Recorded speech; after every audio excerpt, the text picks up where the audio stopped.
We tried to reach out to the man who died in this pursuit. They were unavailable for comment. Micah, back to you. All right. Welcome, ladies and gentlemen. I'm Richie Redneck Pimp, bad man of comedy.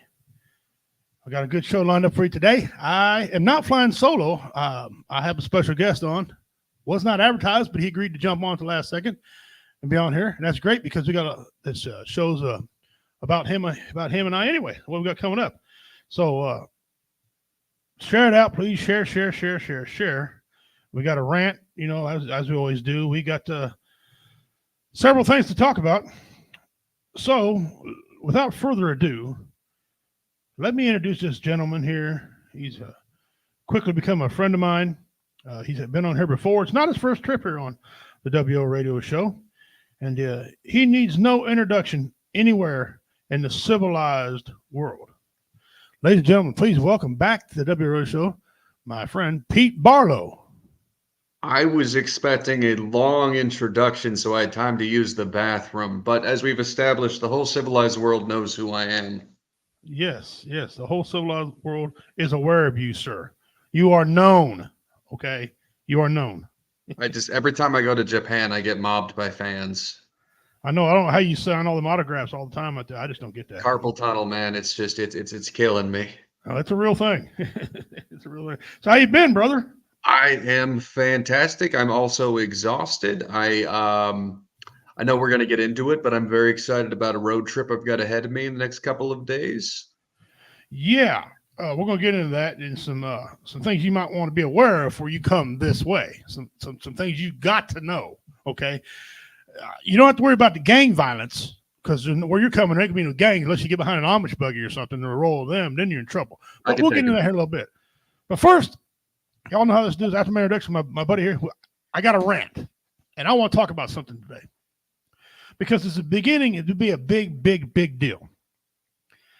If you're a person who's scandalous, right, tend to lie a lot, and you put your business out over Facebook, Twitter, Twitch, Rumble, YouTube, whatever platform, don't get mad when somebody comments on it. It is my business. Once you put it out there, you're wanting me to read it. You're wanting me to know about it. If I say something, it is my business, okay? So maybe if you wouldn't lie, people wouldn't comment on your stuff. Just saying. If a woman decides she wants to say she's pregnant, for example, and she's not, don't get mad. You tell somebody, mind your own business. You made it there. It is my business. It's everybody's business if you post it, okay? So be careful what you post out there. Think about things before you do them. Everything has a consequence, good or bad. Everything, okay? So just think about that. All right, guys, I want to say a big shout out to Dean Cerny. Dean, brother, a lot of these memes today, and we ain't apologizing for them, but a lot of these memes are yours, brother, the ones you sent me. I think I've got them all on here, Dean. So if there's any responsibility for what's going on, Dean Cerny don't care. All right? He don't care. And by the way, congratulations on your 60 days, clean and sober. Outstanding, brother. Outstanding. Good job. And I'll tell you something. The man did it because he just wanted to do it. He wasn't threatened. He didn't rehab, anything like that. The man just decided he wanted to quit, and he quit. Man, that's willpower right there, man. Look, hey, you need to write a book, brother. I'm not making funny. I'm serious. You need to write a book because a lot of people can't give things up. Jeremy, what's up, brother? Glad you can make it today. Appreciate it. Guys, kind of hang around today. I know the signal's kind of bad, but you come to expect that with the equipment I got. But I ain't got many left. I got about 7 shows left, guys. 7 shows left before we end this.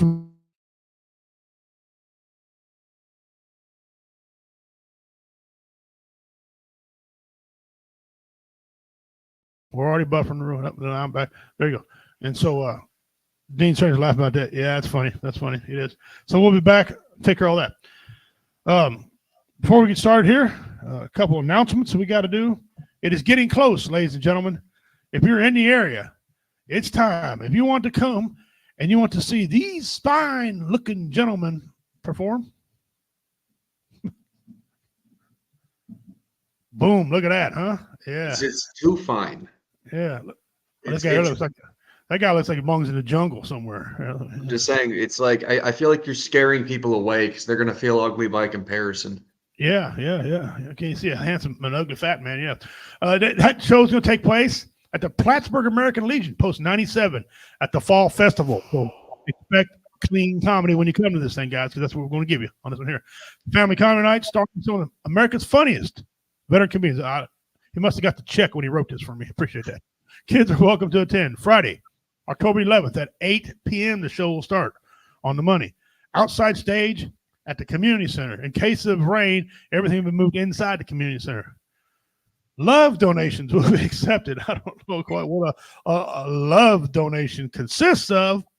If you want to give a love donation, you can. It's starring my brother, Pete Barlow, David Scott, myself, and my MC, who's back with us now, Mr. James Riley. He's going to be there as well, performing on that show. So that's on Friday. On Saturday, this is an adult show. Okay, we ain't pulling no punches. Our MC, James Riley, he's going to be double duty. He's got both nights. Pete, he's on the bill with me again. And then Richard Montano. Y'all know the Godfather comedy. This guy is electrifying. Him and I take turns headlining for each other. This guy is funny, okay? He's a Hollywood movie star also. He tells you about the time he was trying to shoot a scene in the act. Instead of giving apple juice, they gave him real vodka, and he wasn't worried about it.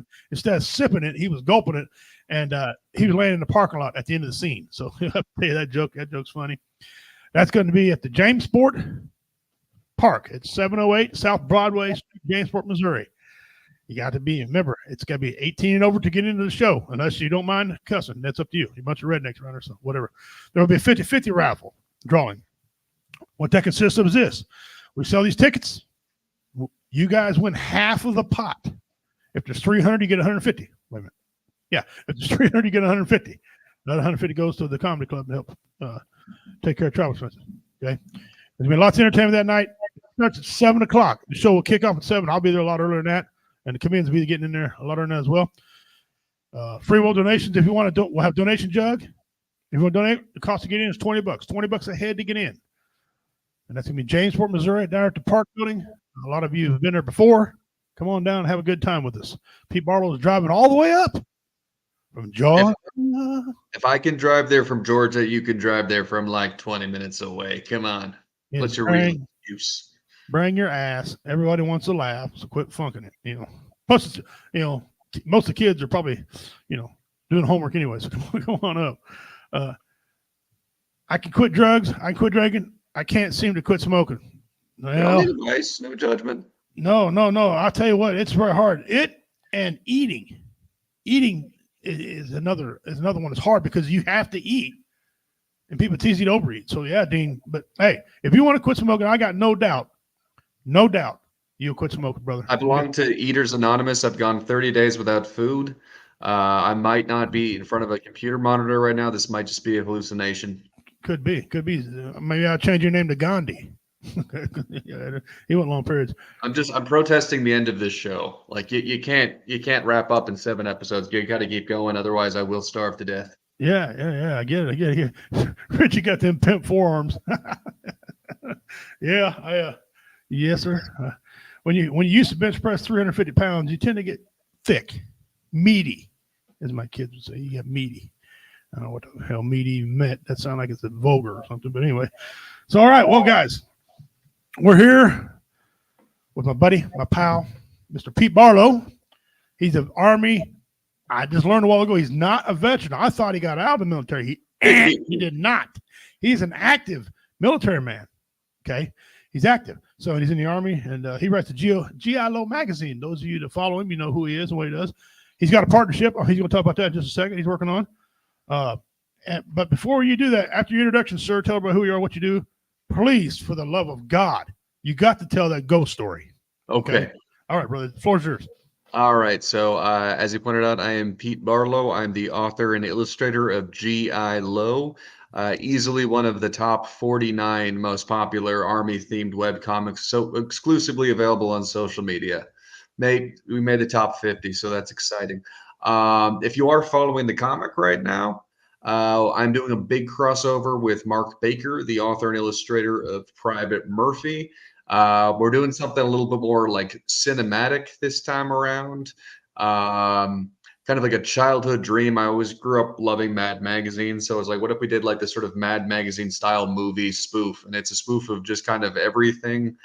I've dubbed it RoboCop with fat jokes. And it's just like, okay, let's see what we can do here. And thankfully, Mark's been this amazing partner. He's a longtime friend, longtime collaborator, hero, just great guy. So if you follow either GI Low on Facebook or Instagram, or Private Murphy on Facebook, Instagram, I don't think he's on Instagram. You can see the saga. The first part was named The Expandables. The second part is named The High Sea Adventures of Murph and Bubble Boy. And I'm not telling you the third part because that's still yet to come. But it's going to get weird, folks. There are ghosts involved. So that's a perfect segue to our next topic. So as it is October, the spooky season, a mutual friend of Richie and I just did. Damn it, all the sorry. I'm teleworking, and unfortunately, I'm still on the clock. I'll check it later. So I was invited by the Backwoods Veterans to be in person on their show for a veterans benefit concert that they were doing. No, I don't sing or dance. I was just there to bring GIO merch to raffle off. But anyway, we did like an in-person episode of Backwoods Veterans Nation, and another very funny stand-up comedian, Dakota Potter, was there. And so we did an episode in their living room. God, whose house was that? As Josh Kaiser's High Tech. Yeah. So we were in his living room. This was how many years ago? Was it like 5 years ago? Time means yeah. But yeah, like 5 years ago, I went to Oregon to do all this, and I remember the worst part about this story was so we're conversing and recording and all this good stuff, and we hear this ghostly sound, and we just have to stop. What was that? And so like we just stopped recording the episode. Carl's there. And so, but my least favorite part of the story was we had to like go back and watch the clip over and over and over again so we could hear exactly what it was. And I hate the sound of my voice. So, and it happened right after I talked. So we just hear me saying over and over again, you know, Child's Play 3 is the most accurate military movie ever. You know, Child's Play 3 is the most accurate military movie ever. I swear, the ghost was the second least upsetting thing about that recording because I had to hear myself over and over again. You're wanting the ghost to go into a conversation or something, you know? I was hoping the ghost would be like, listen, I'll make myself known. Just stop making that guy talk. Sound like he disagrees with you. Yeah. You know, like, you know what? Wrong. Fake news. Child's Play 3 was not accurate to the military experience. The ghost was probably the guy who's written about it. He probably showed up and said, I guarantee you, ain't right. No. There were no killer dolls in my army experience. I don't know why the ghost is Jack Nicholson in Full Metal Jacket. No, sorry, Few Good Men. Few Good Men, yeah. That's what he's defaulting to. Yeah. Just, I came here because I'm a fan of Backwoods Veterans. I don't need to hear these shenanigans about killer doll movies. Yeah, what? Killer what? Yeah, I get it. No, I bet that was quite an experience with you. Yeah. I don't know. I've never really been one to believe in ghosts, and I'm still not sure if I do or I don't.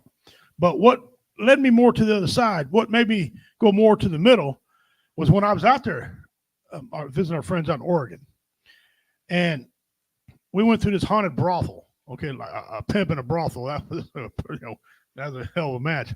And some things started happening. Like there was zero wind, and the feather on my hat was moving up and down. I had my hat on, had my Cherokee hat on, and had my Cherokee feather in there, and it was moving up and down. And they're like, "Oh, it's haunted." I said, "It ain't haunted. You guys go outside a minute. Let me walk around in here." So I walked around in there upstairs and there by myself, just trying to feel anything. And I'm thinking, this place ain't haunted. I get downstairs and I'm feeling vibrations. I think, you know what? I lied to y'all. There's something in here. And so we go through this whole little deal with them and everything. And we go outside. And again, we didn't see anything, but we heard some things, right? Heard voices and stuff. But we go outside. I took some pictures of the building, just random photos of the building. Okay. And I took him over to a gentleman who's a pastor, but he's also a guy that hunts ghosts and stuff, right? Or excuse me, investigates ghosts. He sent back, he said there's 15 faces in that photo. Well, the one I'm particularly talking about is we got back to where we were sleeping at, me and J-Dub, and we were looking at my phone, and I made it larger, kept making it larger, and it looked like a little demon boy was sitting in the corner of the window. Right there. And I brought it here, showed it on here, and showed all the evidence online and everything. It was actually me the whole time. Probably was. And then there was a guy's face coming out over top of the air conditioning unit, and I didn't see that until my friend showed me the picture and showed me. I'm like, oh, okay, you can see it. Yeah. So was there really people there? I don't know, but it's awful funny that nothing was in that window right by the door we come out of, and I snapped a picture. Nobody was there, but the picture showed something. Could have been a blimp on a camera. There's 100 ways to explain it. I don't know, but a lot of people that do this for a living, investigate ghosts, told me. Okay, there was multiple faces, not just that little demon boy, but multiple faces there. And then from what I heard, what I didn't hear, it kind of all, like I said, I don't technically believe there is, and I'm really not sure if there ain't. You don't know. I'm open to the possibility. I voluntarily stayed in an Airbnb that was a haunted brothel, and I've stayed in a haunted nunnery. So I've seen the full spectrum of like the Madonna Horror Complex in terms of ghosts. Never actually had any of the ghostly experiences there, but it's great marketing. I'm just saying, if you recommend a good hotel in Jamesport that's haunted, I'm like, yeah, I'm staying there over Holiday Inn.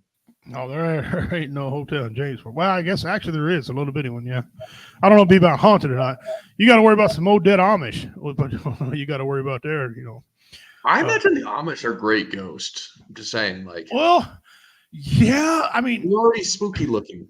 I'm gonna get canceled for that. Well, I got this joke I tell on stage, and I only tell every February of every year. Okay, so it's not one of my ones in rotation, but we stole an outhouse one time. The premise of the joke is we stole an outhouse one time. We stole an outhouse every Halloween. We'd steal an outhouse, right? And we take it and we write Davies County Sheriff's Department on it and light it a fire. Well, this year is no different. We went and got it, and I'll tell you about the whole process of getting it, which was funny. But anyway, skip all that. We got to the point where we put it in the middle of a four-way of town. We wrote the Sheriff's Department on it. We lit a fire, and the thing started shaking. We heard, what the hell? It was shaking. Heard, I looked at my uncle and said, your stomach? Is that your stomach? He goes, oh, man, that ain't my stomach. It's a haunted outhouse. I said, there's no haunted outhouses, man. What's wrong with you? All of a sudden, the door flings open. This Amish guy comes out. He's just covered with crap and toilet paper, right? Pants down to his knees. Johnson just swinging, right, with a bottle of wild turkey in his hand, okay? He starts ping walking. Drinks that bottle of wild turkey, looks back and says, God loves you. And he walked with his pants down all the way down the road. You scared the shit out of him. Well, outhouse was turned all upside down when we put him back in the pickup truck, and he was in there the whole time. He was passed out in the outhouse, but we thought maybe it was haunted then. And if that Amish guy ever died, yeah, I'm sure he's looking for us. Okay, I'm sure he's wanting to know the whereabouts. Tell a haunted porta shitter. No, Carl. Let me go ahead and try to send you another one here. I'll try to send you a link real quick. But so is Carl joining this? Carl wants to come on here and tell us a story. I want to hear Carl's story. Yes, Carl could come on here, and we're gonna have to tell him or let him tell us a story. But give me a second, Carl, because damn good and well this computer I got got just enough to last until my last show. All right, Carl, you should have. Let me know if that works. All right, Carl, let me know if that works. So yeah, that was kind of funny, but yeah, if that guy's still alive, that Amish is looking for us. Okay, but he sounds like he was too drunk to remember. Well, I know there was a reward for many years for information, and nobody told him anything. Of course, he didn't really want to know because then that would expose him with drinking a bottle of wild turkey, passed out in the shitter. So it's probably one of those things where, you tell on me and you're going to get told on yourself. So I guess, live and let live. I wouldn't want that story out there. So I'd be like, oh, yeah, I don't know anything. Yeah, I don't know what you're talking about. I never lived there.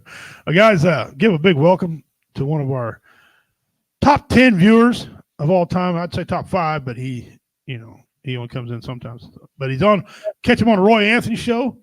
And by the way, Roy Anthony Show is going off there next Thursday. And he'll be back on some other platform at an undisclosed time. We don't know yet. We're trying to work all this stuff out. We give a big welcome to Carl Lewis, please. What's up, guys? Pete, good to see you again, man. Been a long time. Wish I could say the same for you, but that beard, man, that's terrifying. In this terrifying? We started talking about Amish, and Carl wanted to show off a little bit. Not quite Amish, but we'll get there. Yeah. One of these days. So I got this story about believing in ghosts. All right, go For ahead. the longest time, I didn't believe in. My buddy used to live in this house that was over in Old Town, Oregon City, right? And this was an old, 3-story house that was kind of in the middle of town.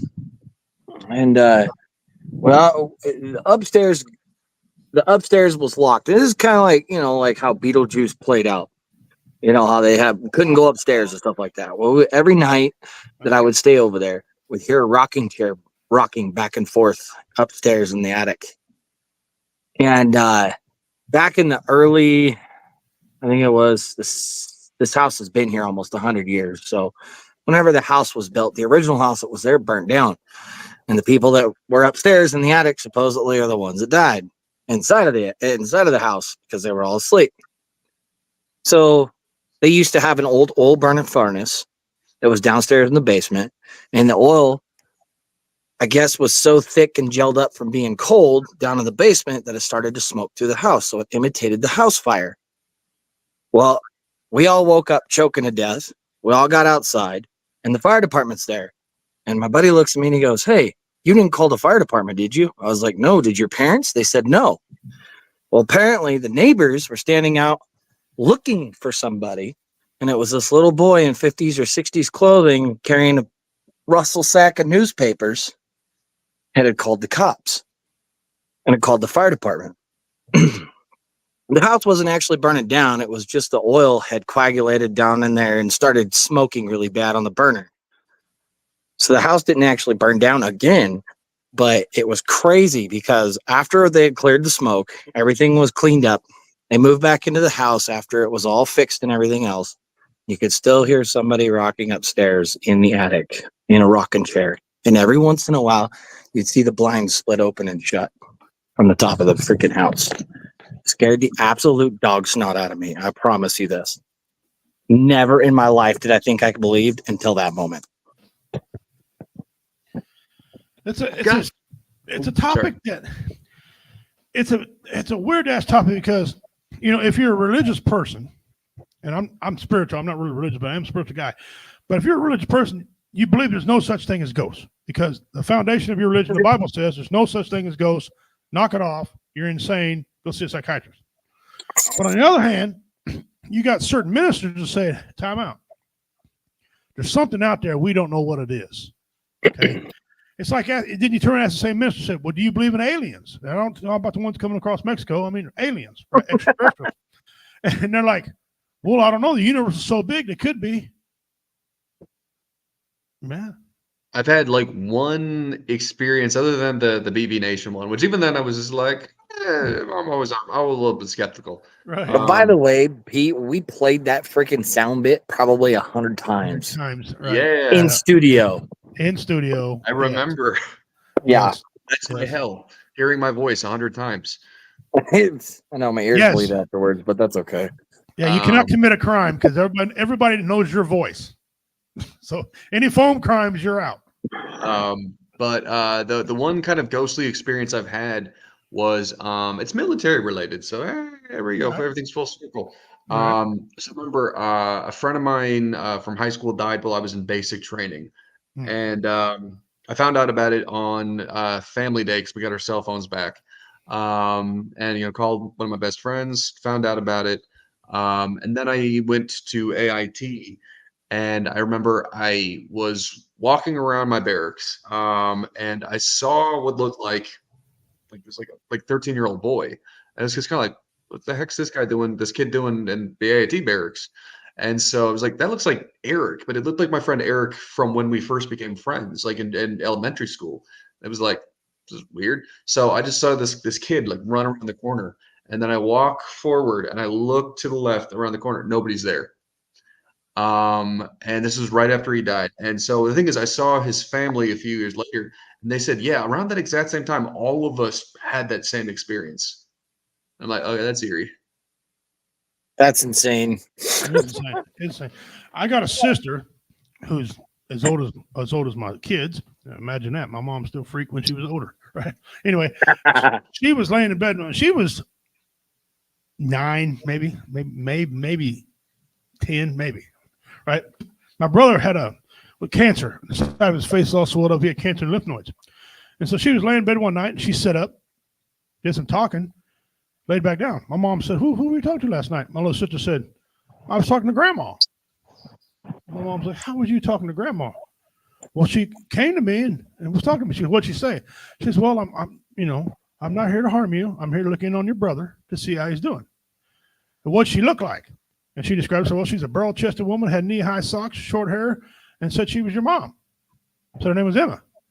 So my mom kind of freaked out, went and got an old picture, come back and said, is this her? She was, yeah. My grandmother died in 1981. Okay. This was in the 90s, way after her death. My sister seen her. Never met her, never seen a photo of her till that day. And my sister tells that story, and she don't have a tale. She's not lying. She said she tells it the same way she has for 30 years, the same way. So, I don't know. I don't know. I've never seen a ghost. I've heard things. I sense things, being native, but there's totally different things, But yeah, I don't know. A lot of people think there's ghosts. A lot of people think there ain't. It's a fun debate to have. I know a guy named Russell. He does Russell Reynolds out of Breckenridge, Chillicothe. He's a ghost hunter investigator, and he goes out and brings back. Sometimes he brings back photos and stuff, and they're cool to look at. Cool to look at. I don't know. It's one of those things, you really don't know until you had the experience, and once you've had experience, nobody can argue with you. All right, because you had it. I will say this. I kind of this says a lot about my brain in a good way. I don't often start sentences that way, but the other night I had a terrifying, like, wake up, cold sweat, shaking nightmare. But it was one of those nightmares. It wasn't even like in an imaginative world. Like, it was just that a ghost had come into my bedroom and strangled me while I was sleeping. And it was one of those things you're just gonna wake up and do it like, and I'm just like, oh crap, like, just heart's racing, and I just remember I lie back down and go to sleep. And then my brain was just kind of like, hey, my bad. Here's a fun dream where you're a character and It's Always Sunny in Philadelphia. Oh, so I just my had this God. dream. It was like an episode of It's Always Sunny in Philadelphia, except I got to be there. I'm like, hey, it's Danny DeVito. Cool.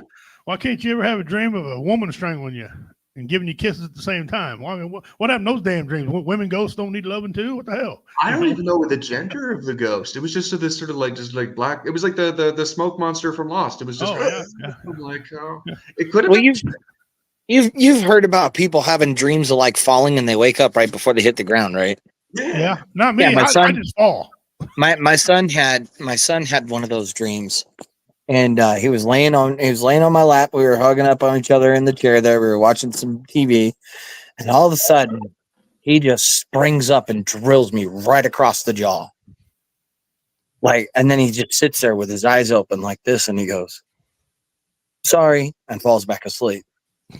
It's like he tried to stop himself with his fist while he hit me in the face. To be fair, most people have that reaction to seeing your face. I mean, most people want to hit me too, but that's okay. I usually just headbutt because everybody wins with a headbutt. So, or that elbow right to the chin. Yeah. Just a quick little. Well, since Carl's here, we're gonna go a little further here. We'll get back to your GILO because I'm interested about your merger you're going to do here with this other magazine.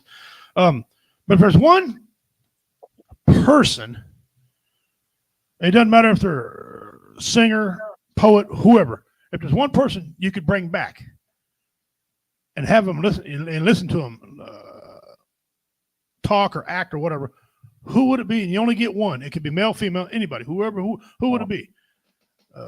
Pete, let's try you first. This is kind of an easy answer, but I'll keep this military stand-up comedy related. Richard right. Pryor. Pick his brain a bit. That's a very good pick. I kind of like that pick myself. By the way, like I would mostly just ask him about his Army experience because I just find that chapter of his life fascinating. I call it. It is, and a lot of people don't know he's a veteran. You know, you'd be surprised how many veterans are entertainers. You'd be shocked. You know, Sam Elliott, Chuck Norris. You'd be surprised. You know how many are. Carl, who would you bring back?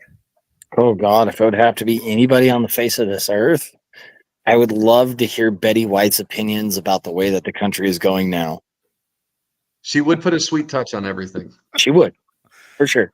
Well, mine's kind of the same as both of y'all's, except he used to put a great touch on everything. I would like to hear Paul Harvey again. Okay. I really enjoyed Paul Harvey. I really did. I would stop my day and listen to him and let him take my mind one way and then bang, hit me. I'm like, oh, okay. All right, Paul. Get you some. I'll be yelling, yeah. And he'll be like, you all right? No, I'm fine. Listen to Paul Harvey.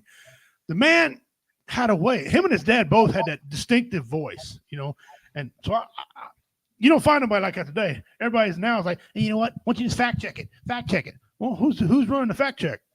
No, Paul Harvey didn't care about fact checking. Paul Harvey told you something. It was great. One of the best Super Bowls, commercials during the Super Bowl was when he was talking about the farmer. You know, when God made the farmer, he did this. That was one of the best Super Bowl commercials ever. I think it was Dodge commercial. I'm not sure. But yeah, so Paul Harvey, that's who I'd bring back. I miss Paul Harvey. That'd be an interesting one. It would be. It'd be cool. Dean Cerny, Waylon Jennings.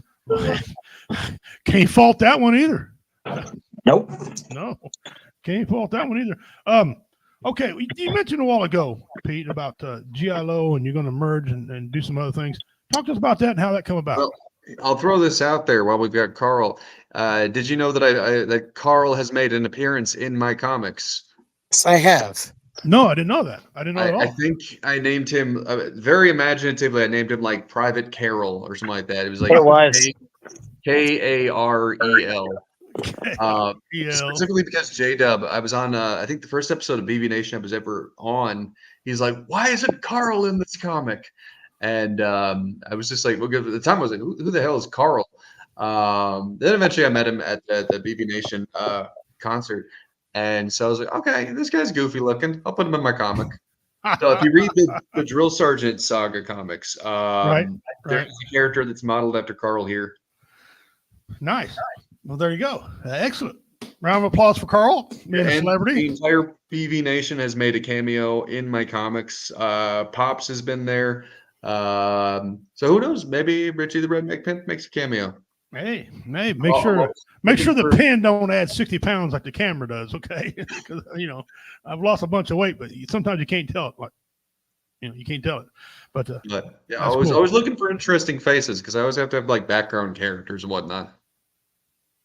Carl got a camper. Uh-oh. Carl does appear to be in the wilderness at the moment. Redneck A-hole, my brother Deb Baldwin's in the house. He said he would like to have back George Carlin. No, the military. Yes, George Carlin is also a veteran. So yeah. It's ironic. Two of the greatest comedians ever are veterans. You know? Lenny Bruce, Navy vet. Okay, there you go. Lenny Bruce is up there. He's a top 4 or 5 on anybody's list. Veteran. I think Jonathan Winters was a Marine. I don't think Eddie Murphy was. I don't think Eddie went to any service. Eddie Murphy like got hired by SNL when he was 19. Yeah, so no, he didn't. But if he did, that'd be great because he's one of my favorite Just saw him over there of all times. Let's see. Justin Kenny says, Carl, diet vet.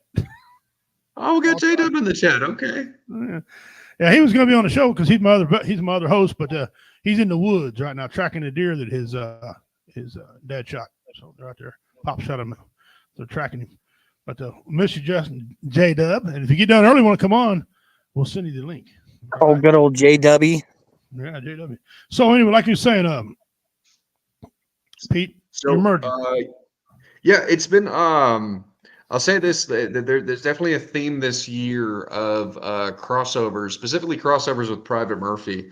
If nothing else, if this is advice to any content creator, if you have writer's block, lean on your friends because they will often help you out. So like it's just this since we touched upon the drill sergeant comics. That was lightning in a bottle. That was just that was a muse for 2 years of my life, 2+ because I'm the drill sergeant academy. And then I was like, okay, well, Korea could be an interesting inspiration. It was not. Hence, Lo gets kidnapped by the North Koreans and has to get rescued by just a whole bunch of military cartoon characters. It was like, okay, once again, when you got writer's block, crossover.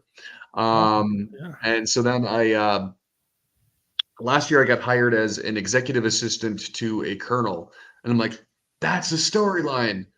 And it was not. Like my boss was fine. She was a great person. It was like, oh, this would be funnier if you were a horrible boss, but you're a good boss. So it's like, I don't want to make fun of you on the internet. Right. I won't get paid. Yeah. Like, even like with the thinly, if there's anything thinly veiled, it was like I don't want her to like be like, oh, that doesn't sound like me at all. Like, sorry, man. And like the experience, I mean, it was very stressful, but I just kind of figure after a while, you know, like years of me whining in comic strip form is going to get kind of exhausting. So I was like, let me just start taking breaks. So this year, like the most productive I've been, I did a crossover with Private Murphy about how the Army has shaped fast food. Because it was just, I found one of those like clickbait articles about like, did you know the Army invented drive-throughs?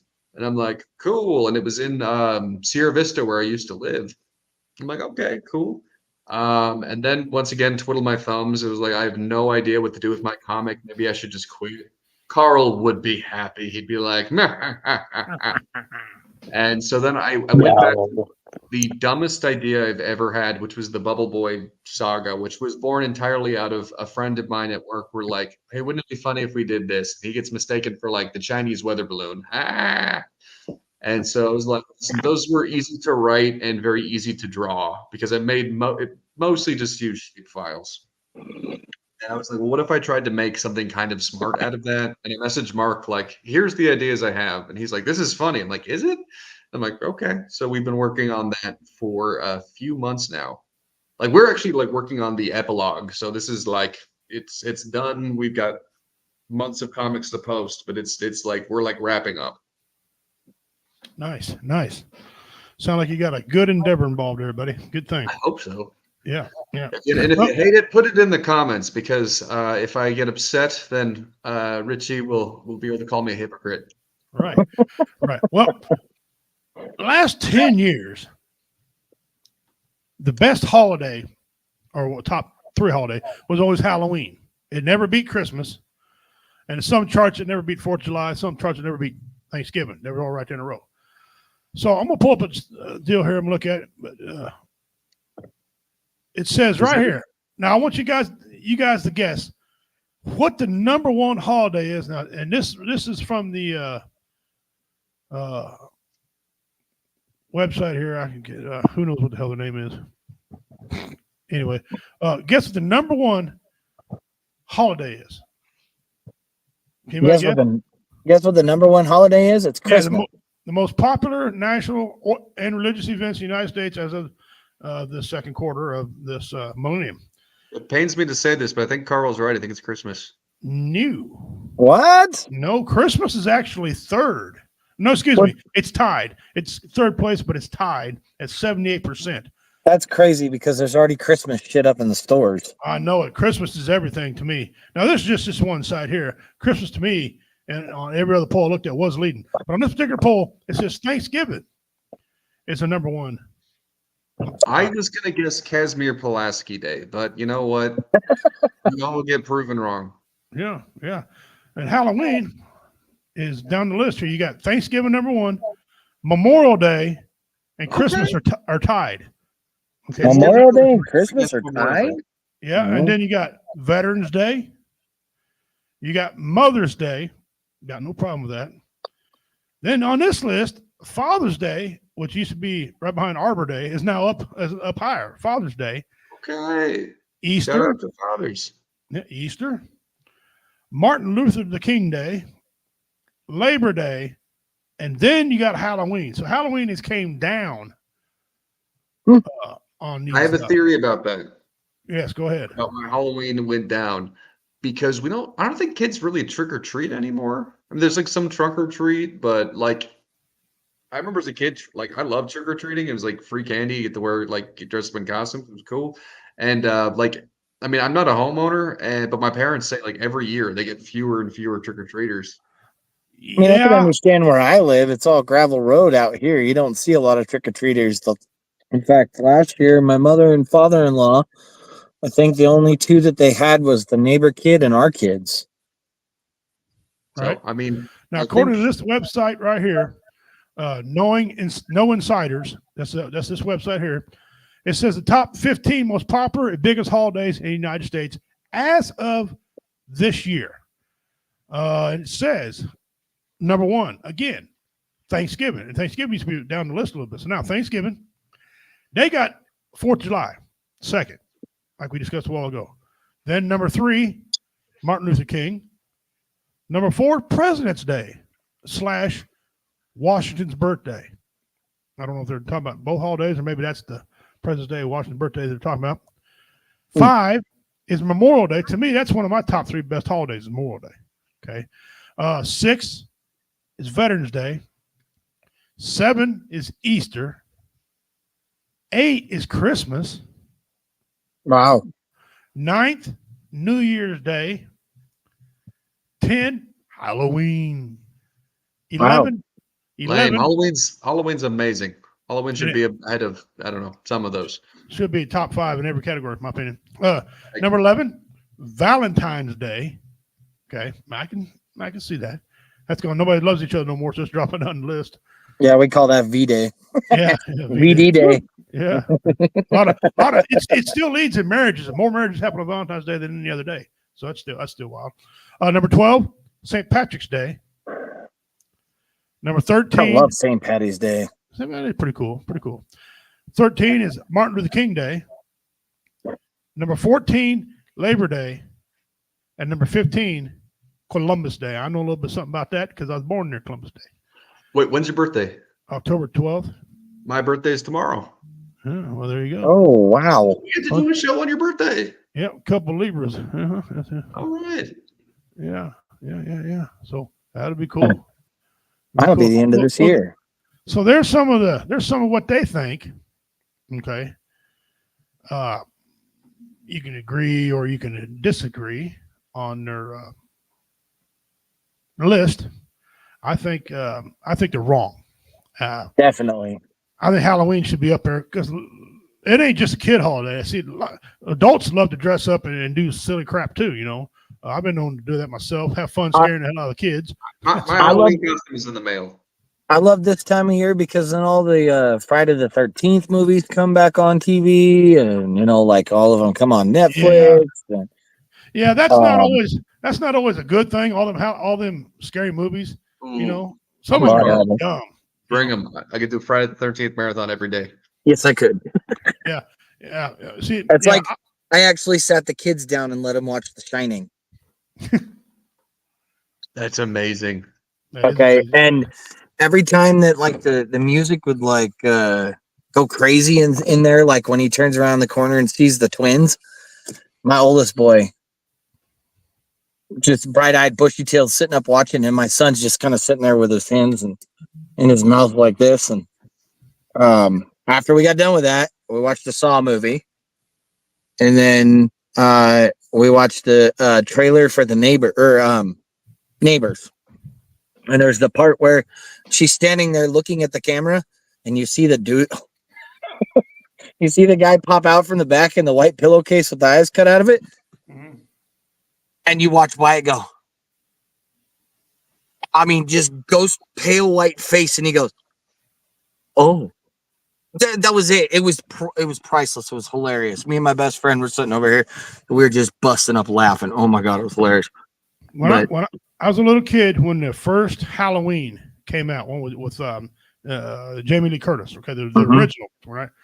And instead of being scared of Michael Myers, when he first came out with a sheet over him, right, and was killing the people, I got all mad. Mom said, "What's wrong with you? He cut up a sheet. He's wasting the damn sheet." My mom's like, "That's what you take from this? He's wasting.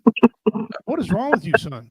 Apparently, nothing's wrong with me because But I enjoy it for entertainment value, but none of them I've never been scared of them at all. I remember when I was a kid, they brought The Exorcist back to theaters. And I begged my dad. I'm like, "Dad, I want to see The Exorcist." He's like, no, it's too scary. It's too scary. I was like 12 at the time. And so I just remember like, "No, Dad, I really want to see this movie. I think I'm ready for it." He goes, "Okay, I'll take you to see the movie. But here's the twist. You don't get to leave the theater." And I'm like, "Okay, cool." And so we're watching the movie, and like 20 minutes in, I'm just like pulling at my dad's arm, like, I want to leave. Like, "Nope, you can't leave. You have to watch the whole movie."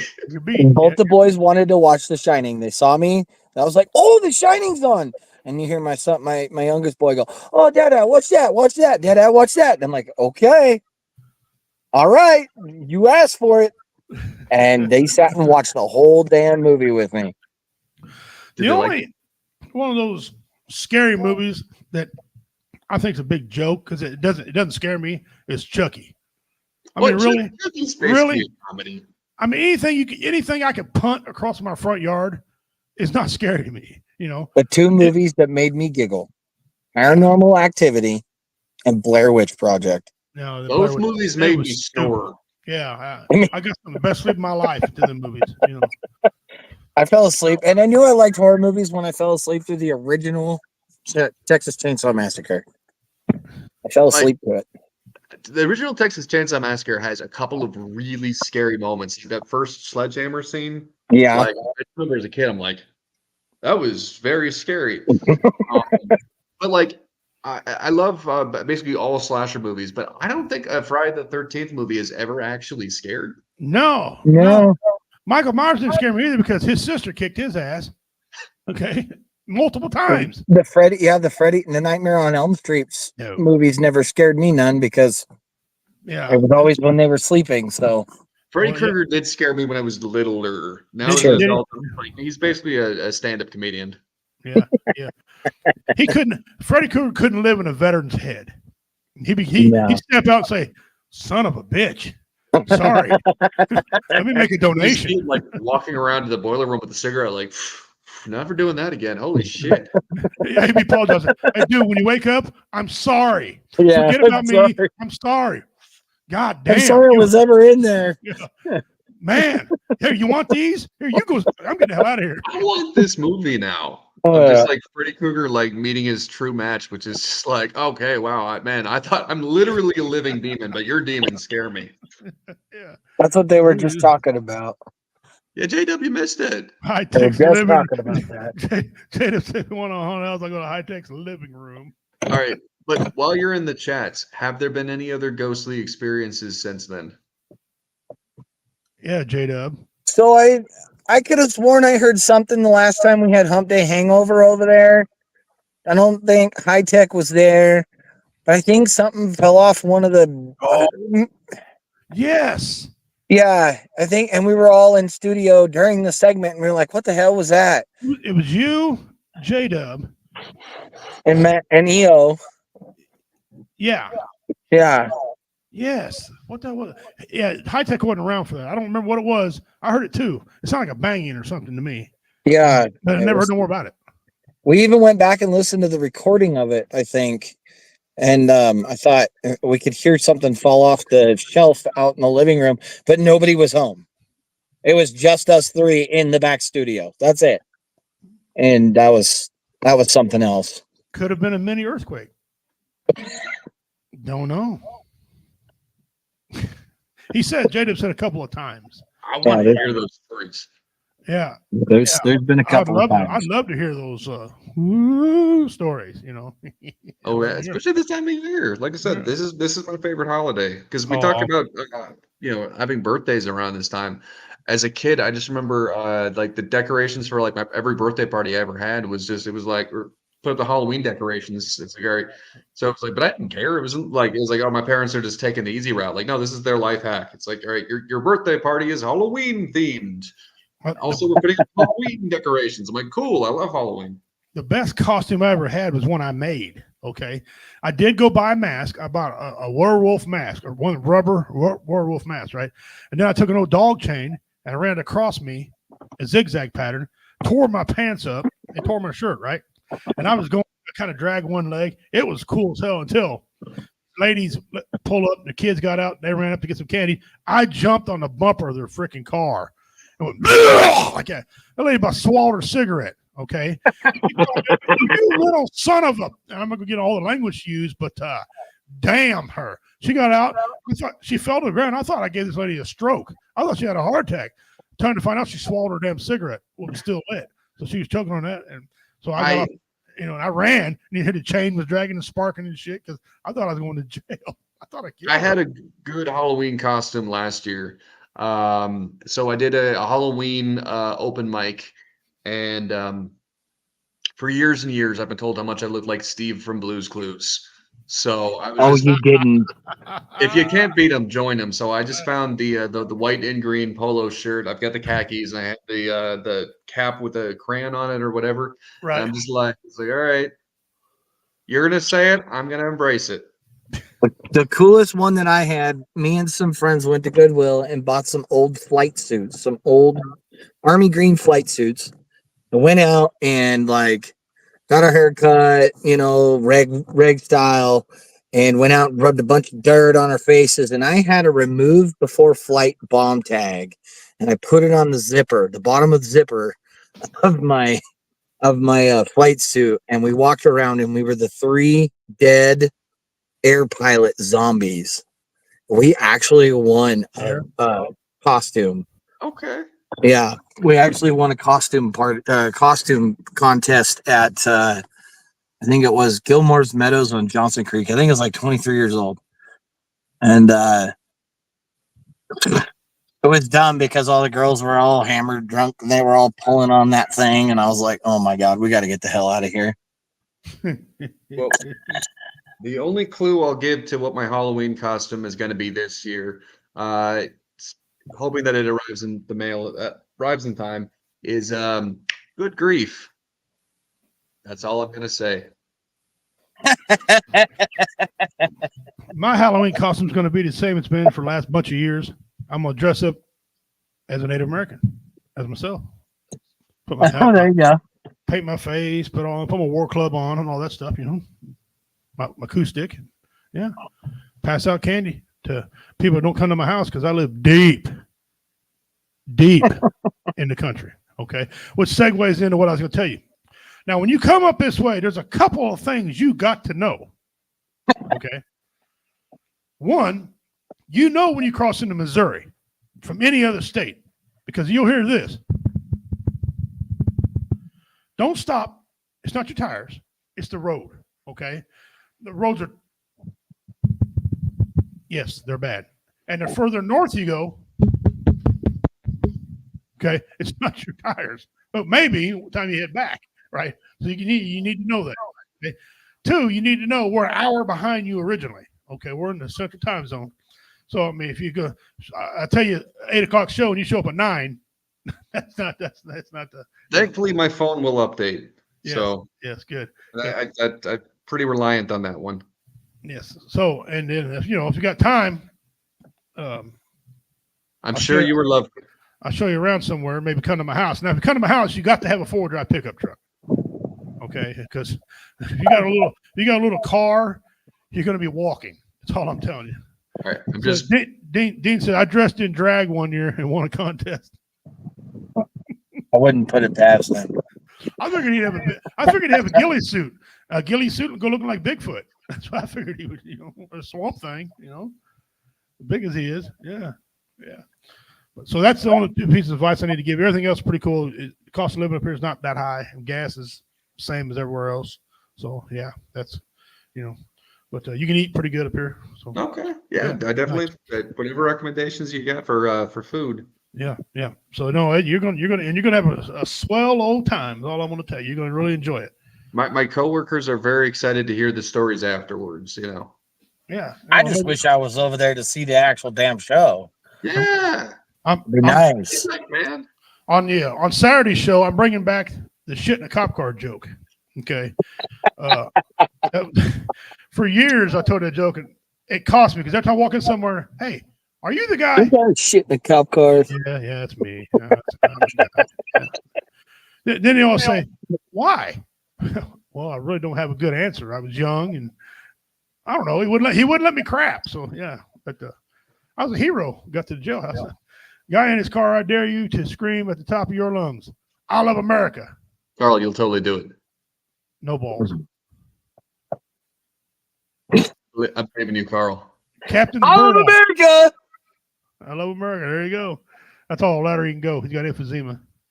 No, I can go a lot louder than that, but America. Yeah. Woo. yeah. Dean, I'll do it. Hold on. Everybody, listen. Turn your ear toward Ohio. I think that's the right direction. Oh, well, wait a minute. What the fuck am I? Let's Yeah, see. close enough. That's west. No, this way. I go this way. All right, Dean, go ahead. I heard it. Yeah. I heard it. Good job, Dean. Dean's a patriot. I heard Yes, sir. him. Yeah. Guys, we're here with Pete Barlow, a friend of mine. He's an author, proprietor, owner of the G.I. magazine, and him and some other magazines are teaming up. They're going to cross over and to do some more interesting stuff. If you're a magazine reader or you like comics, check out G.I. It's written by a man that's in the active military, not a veteran. I learned today. The man's active military. Okay, so that's even better. Get one of the active military guys, get some of that humor going on. Check him out. He's going to be coming up this way. He's got a show Friday at the Plattsburgh VFW. Okay, but it's also a carnival they're having in Plattsburgh. He's going to be performing there, and then Saturday night he's going to be joining me again in Jamesport, Missouri. Three famous people come out of Jamesport, Missouri: Fog Allen, Martha Stewart, the lady that did Ten Commandments, Moses, 10 Commandments, right?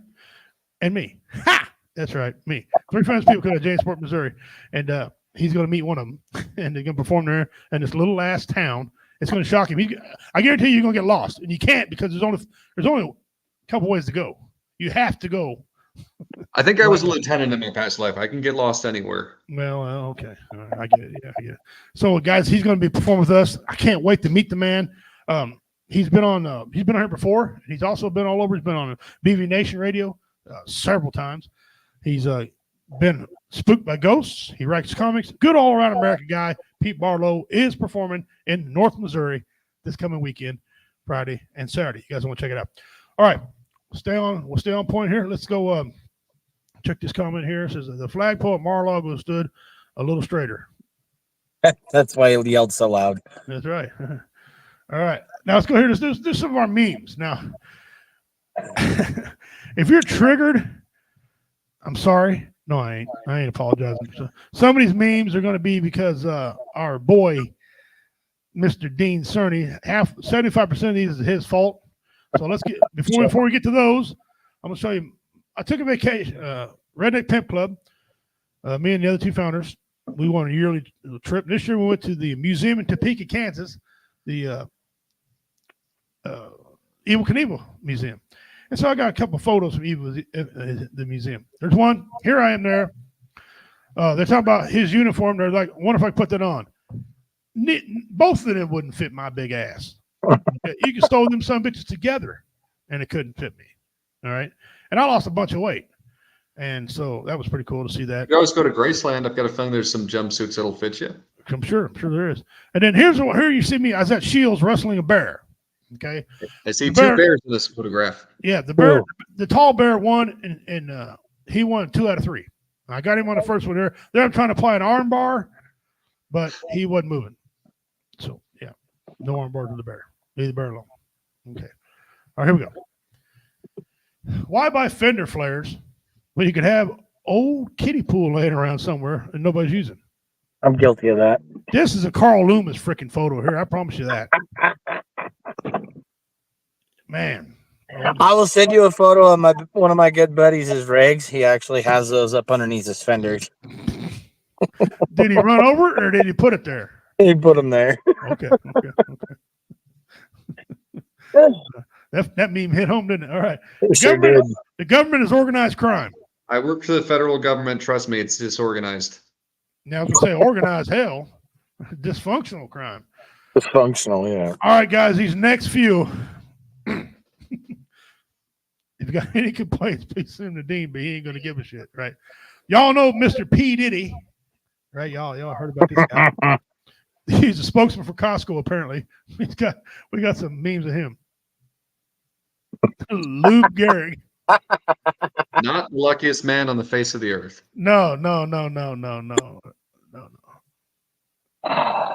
Night Glider. that's just wrong. Here's a Halloween-based one. Oh no. Hocus Strocus.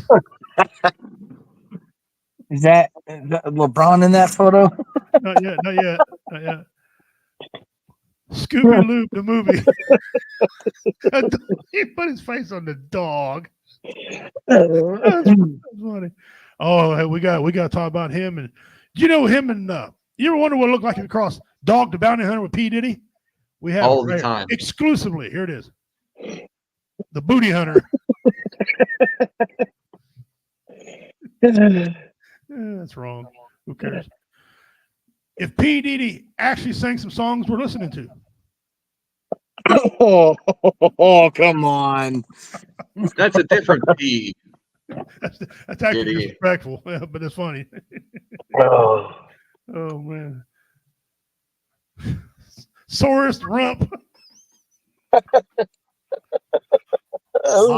Life was like a box of lube. Lost in the Chrome Yanks thing. I get Yanks. Oh, wait. Sean, P. Diddy comes. There we go. I'll shut up. Yeah. Anyone forget about, before we had John Rambo or John Wick, we had John Winger. He's a real hero. That movie was not accurate to my Army experience. None. But if you talk about straight comedy, it was straight comedy. All right. And finally, to top off this week's P. Diddy memes, may he rest in peace. Ludwig von Beethoven. Von Beethoven. Ludwig von Beethoven. And Beethoven is probably grateful that there was no social media in his lifetime. Oh. Who knows what crazy shit he was up to? Him and the guy that cut his ear off. Van dude- Gogh. Yeah, thank God he didn't have social media. Woo! Yeah, it'd be all Ric Flair, his ass. All right, now we're going to get on to some of our memes, our video memes. Here we go. Get you a job, and then you won't need your mama's money. I have a job. I work over 12 hours a week. Well, do you live with your mama? No, I don't. I live by myself. So why do you need her money if you're working 12 hours? You said 12 hours a week. Yes. That's not many hours. Yeah, I could work more if it wasn't for anxiety. Because of my anxiety, I had to cut back my hours. Now I don't make enough to cover my bills, so my mother covers for me. Amazing. You got to get away from mama.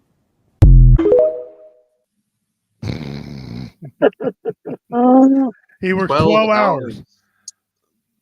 The other guy's 12 hours up. Wait, what? 12 hours a week? Yeah, I love that there was a delay. It was like, wait, did you say 12 hours a day? A week? Yeah. You got that guy, I guarantee you, has anxiety. There's no misdiagnosis with him. He's ate up with it. Okay. All right. Now this next one, I'm not looking for a religious point of view on this, although it's kind of religious, but bear with me. It's about the women in this country and how everybody thinks it's okay for men to play women's sports, and then the next thing you know, we're uplifting them. The next thing we don't. So listen to what this guy's got to say about the women. Do you realize that men are the greatest athletes? You know who the greatest artists are? You know who the greatest chefs are? I know we always talk about mama's cooking and all that, but the greatest chefs in the world aren't women. They're men. You know who the greatest composers of music are? And musicians are? You know who the greatest leaders and politicians, architects and builders are? They're all men. But they can't make life. God gave you something that they ain't. And the reason why so many women are unfulfilled is because they're trying to beat the men at what God told the man you're going to be good at. You're going to work in the sweat of your brow, and that's what I'm giving to you. Ladies, what am I giving to you? I'm giving to your children. You know what you can do he can't do? He can't make life. You make life. Why are we not celebrating this? Brother, only a society that has gone to Satan himself would not celebrate that. Only a society that has literally turned their back on God and the Bible would not celebrate our women, would not celebrate our ladies, would not hold them up in an honorable, exalted position and say, thank God for them. Let's love them. Let's honor them. Let's protect them. Let's be good to them because God gave them to us. What kind of society has warped this? It's warped it, y'all. There's religious I or do not, love you Frida can't argue Kahlo. that. I'm not sure if he's right about the artist comment. What's that? Well, I was going to say I love Frida Kahlo, so I'm not sure if he's right about the artist comment, but Right. the sentiment for sharing, I get. Yeah. No. Yeah. I do too. I know. I think women are better cooks than men, but I know what he's saying. Your highest rated chefs, all that. The point he was making, and I agree with him. Our ladies are being disrespected. And it's always like a political time. Any other time, we celebrate Mama's Day and give the women this and that, except when politicians run. We want to downgrade them. We want to let men in their sports and talk about abortions and all that stuff. Man, women don't need no help. Women are just as capable as we are because they got a mind just like we got. They got thumbs. Okay? So, but he's right. They give birth, and believe me, I've changed enough diapers in my life. I think we lost Richie. Uh-oh. Either that or he's just pausing for dramatic effect. We lost you there for a minute, Rich. You're just. Oh, anyway, yeah. So thank God for the women. I've changed enough diapers. Let me tell you something. You bitches post all your business on social media. Then when some shit happen in your life and a motherfucker say something about it, you want to get mad. Now I'm scrolling through my timeline the other day and I see a status from this girl. Now this bitch posts at least 70 fucking statuses a day. Her ass itch, she posts a status. At a party, she posts a status. Baby daddy get locked up, she posts a status. I find myself for hours going through this bitch page, finding out new shit about her life. So she gonna post my next relationship, my man gotta come in with a bag. Because I don't need a man for shit. I got my own house, I got my own car, I got my own money. And I comment back and I say, but you ain't never got your own baby. Your mama always got her. She gonna comment, you need to mind your motherfucking business. Mind my motherfucking business. Bitch, I done followed you for 2 years, 6 relationships, 2 STDs, and 6 abortions. Ho, you are my motherfucking business. Now I'm gonna make it my business to get your ass some help. Fuck is you talking about? Whoa. Whoa. Okay, you notice one of them is in the driver's seat, one of them is in the passenger seat. Wouldn't it be amazing if they were in the same car and we're just sort of like, I don't know. He wasn't wrong. He's not wrong. He's not It's wrong. not wrong. He posted out there. It becomes my business. All right, we're going to do our comedy here. We got 2 Ron Whites up on the schedule for you guys. Lock and loaded. A little Ron White for you. I'll tell you the biggest difference between Texas and California. In Texas, we have the death penalty and we use it.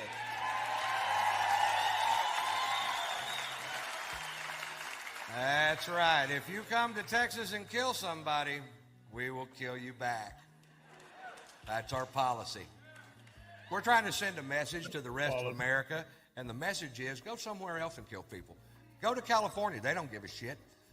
I was watching a case on Court TV when I was out there. I got so mad steam was shooting out of my ears. This guy's convicted of a triple homicide. This guy kills a grandmother, a mother, and a granddaughter without provocation. A crime so heinous I can't even fit it in my head. He's sentenced to death by a jury of his peers, and right before it comes time to carry out the sentence, a group of people on his behalf, stand up and they go, we can't kill him. He's too crazy to know we're killing him. And what the hell are we arguing about? If he don't know the difference and it makes me feel better.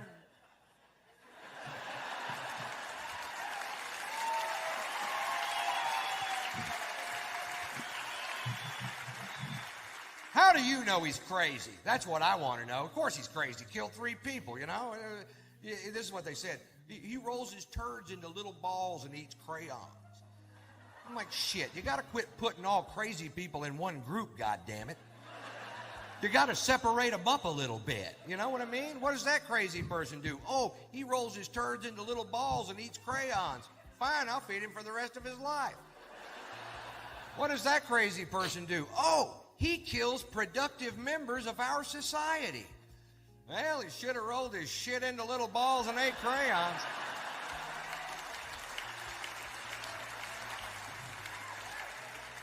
Because the penalty is much less severe.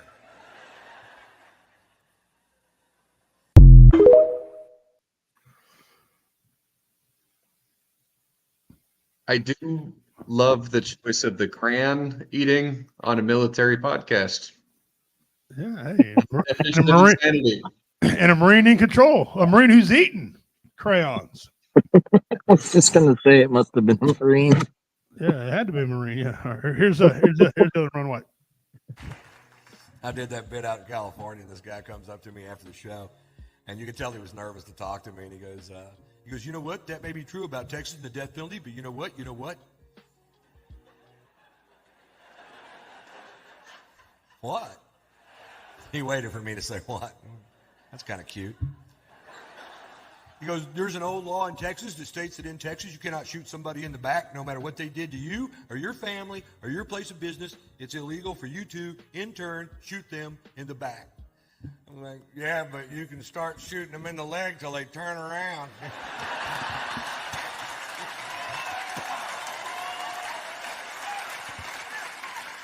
Because eventually they're going to get curious.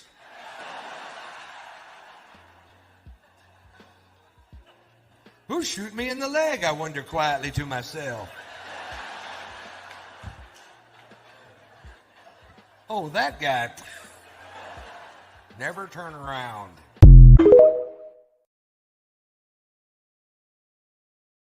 Yeah. Yeah, never turn around. Never turn around. I can tell you my favorite Texas law is that the left lane is just used for passing. And if I'm ever elected president, I'm making that a federal law. Federal law. Federal law. I'll be arrested. Dayton Abbott, some of us are in a hurry. I'll be arrested. I would be arrested because I drive a lot left lane. Yeah, I do. I drive it because I run about a couple miles over faster than I'm supposed to be, but I drive left lane because fuck them. I'm just an asshole. I drive left lane. If they pass me, they get a ticket. I was a bear. I can tell you because my pecker is a little smaller than a real bear. Oh my God. Dean Cerny. Hey, y'all. Caitlin, thanks for joining us, Caitlin. Carl's behaving himself. Our son Colton won't let Carl Loomis change him. Mama and Grandma own. Is that right? He will not let me change him anymore. It's Grandma or Mama. That's it. Well, that's kind of male chauvinist, isn't it? Well, I also dog on him pretty hard about, getting out of the pull-ups and getting on the toilet. So he doesn't hear that from the other side. So I got one grandson who he'll piss outside when he's at my house because that's what all the other men do in the country, but he won't freaking get off them pull-ups, and he won't be trained. And he's a smart little kid. It's not like he's ignorant. He just won't do it. And he's like, I don't have to. Yeah, my boy's the same way. It's like, okay, well, you start going, well, I'm going to take away the TV. I don't want to watch TV no more. Well, I'm going to take away your sleep. I don't want my monkey. I don't want my blankets. I don't want anything. I'm like, oh boy, you're going to be a tough one. Yeah, he's going to get to the age, or would you like a boot? Would you like a boot in your ass? Well, if you want to put it there. Wait, what?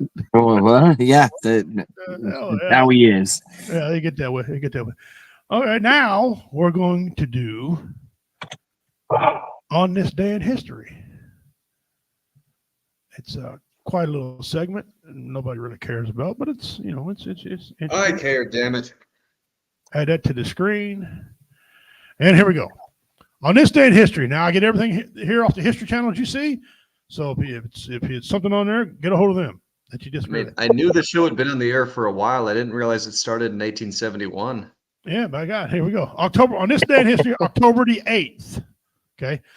1871, the Great Chicago Fire began. My goodness. Late last I like- night, while we were I like- all in bed. I'd like to find out what happened, what caused that great fire. I believe Old it was. Lady Larry put a lantern in her shed, and then the cow knocked it over. He turned to us and said, "It'll be a hot time, the old town tonight." I see. There we go. Yeah. In 1945, first patent filed for the microwave. Okay. Oh. The damn thing was huge. I remember too. The microwave was. Yeah, it was big. Took 2 people to carry it. Yeah. And it was immediately used for ramen.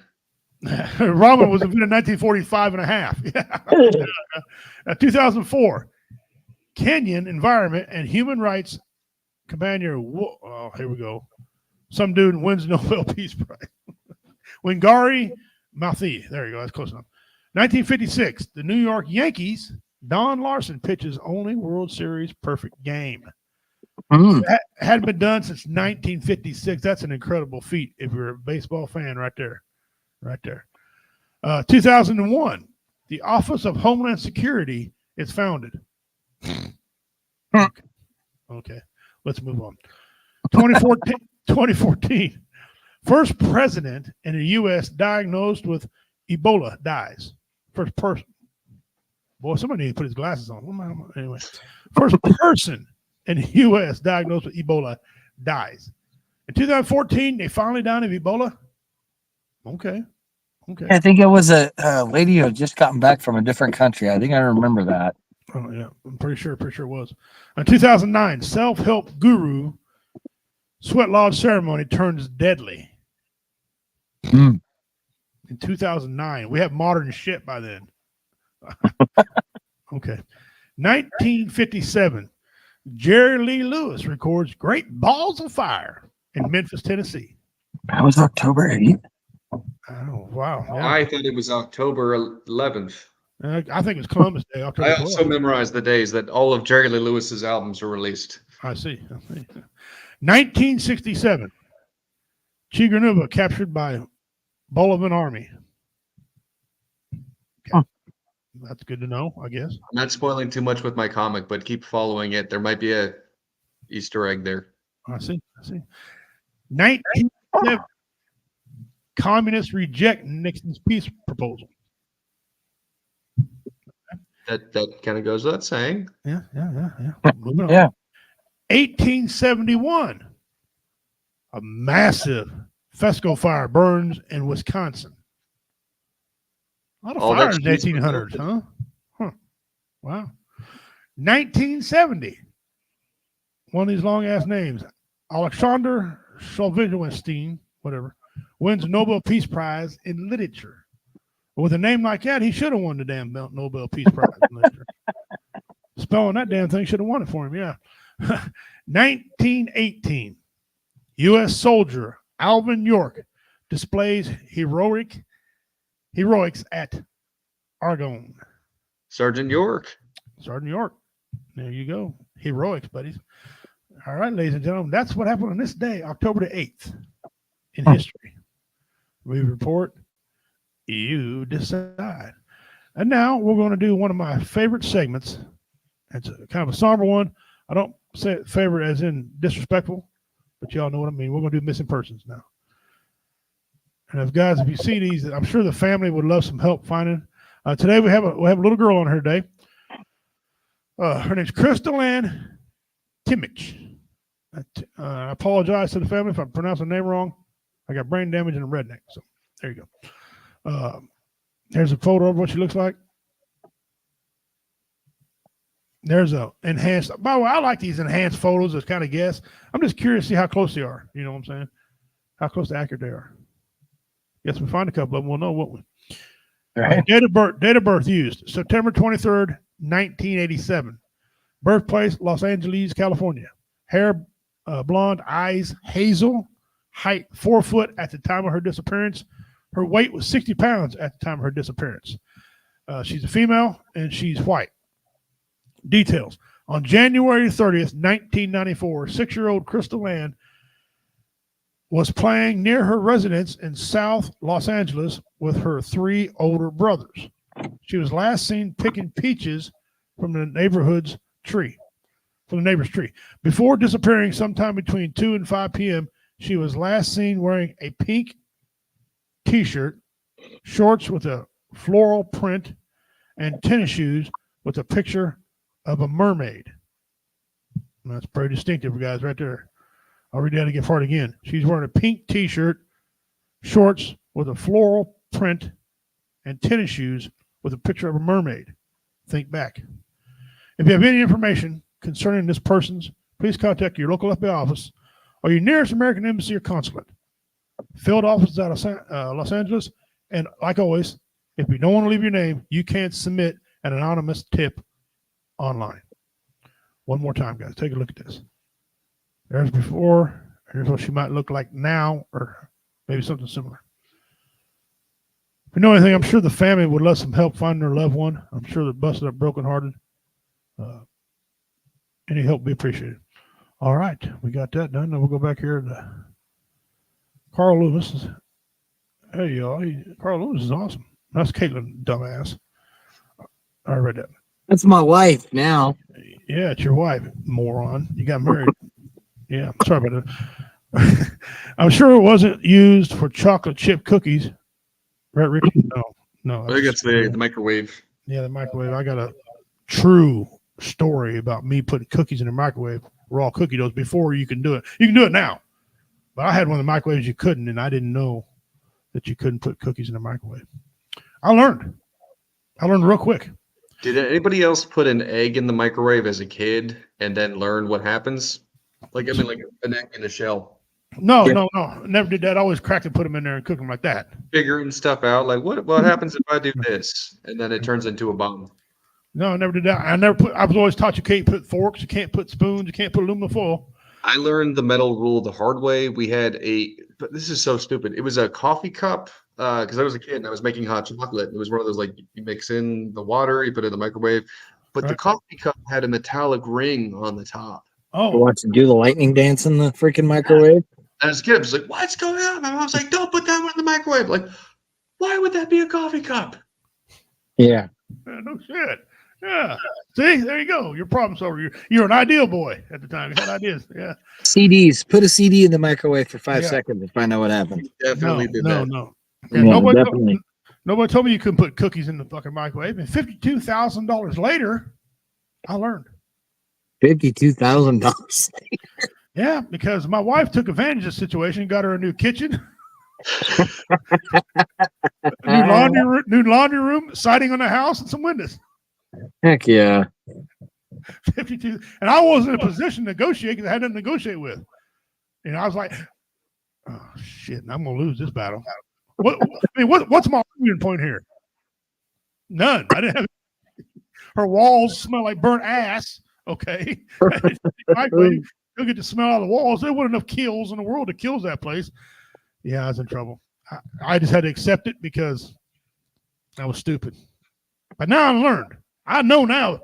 Mess with me, and I'll tell you, don't put cookies in the microwave. That's not very good. That's not very good. Guys, we're here with Pete Barlow and our buddy, our Universal buddy. It seems like everybody likes Carl. Carl Loomis. He's here from BB Nation. And guys out in Oregon, join us here live and in person. 2 shows coming up, Friday and Saturday for Pete and I, back-to-back shows. Here's the situation we're dealing with, guys. One show is a family-friendly show. One show is an adult show. So now we got to rehearse 2 sets instead of 1 set. Okay? I already know them. I just rehearse them to get them fresh in my head. But now I got to like an auctioneer. Hey, what do you want to get for there? Go 15, 25. You got it like you're auctioneering. So yeah, it's quite a deal. I got a couple brand new ones. I'm going to talk about ODD. Carl, you were the inspiration for this joke. We were talking about ODD the other day, and now I wrote me a joke about it because when I was a kid, we didn't have ODD. Okay, no, now you wouldn't walking up to my uncle, flipping him off, and say ODD, buddy. We walk to my uncle and flip him off. He goes, his ODD was, oh, don't do it. Oh, don't do it. Oh, don't do it. You're about to go to sleep. Don't, that was ODD when I was a kid. Okay. Oh, don't do it. And so, but now they got it going on. And another one I wrote and going to debut it. It's called Ladies with Glasses Lie.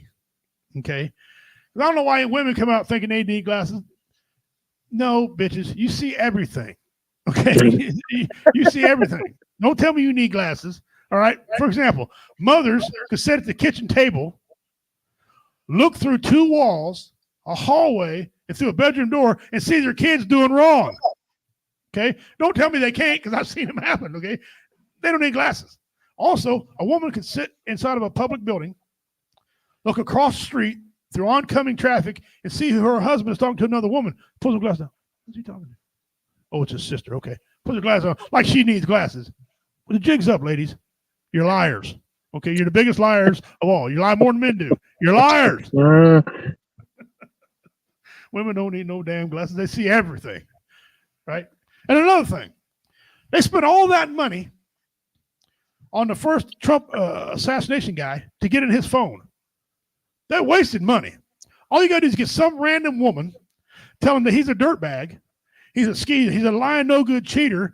Give him his phone. She can tell you everything about him. How often he shits, what kind of, if he's on Facebook, Twitch, Twitter, Rumble, okay, YouTube, what he's had for meal, who his best friend is, what's his favorite color, and what his lotto numbers are, and the combination to his safe within an hour. She can have all that information. Okay, why don't you start utilizing these females properly? Damn it. Small check. She would have been happy with a small check. Hey, give her $10,000. She'd have been, yeah. And get out of her way though, because she'll know everything about him.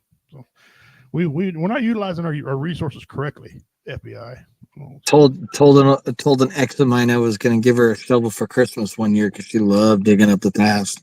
Yeah. Listen. I got a great wife, and she really don't trouble me about stuff. But one day I was picking at her, and I wanted to say,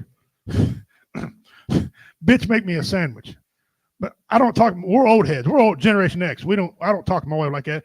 And I always give it away because I start laughing before I do it, right? And so, she thinks it's funny. Oh, you're such a comedy. You're a funny guy. Yeah. When I'm trying to be serious, bitch, go make me a sandwich. I can't even do it because I know she's going to. So one day, the dishwasher broke. She talked to me. She goes, "Honey, when you get an opportunity, I need you to look at the dishwasher." I'm watching ESPN at the time, right? I turned my head, look at her. I said, "I'll look at it in a minute."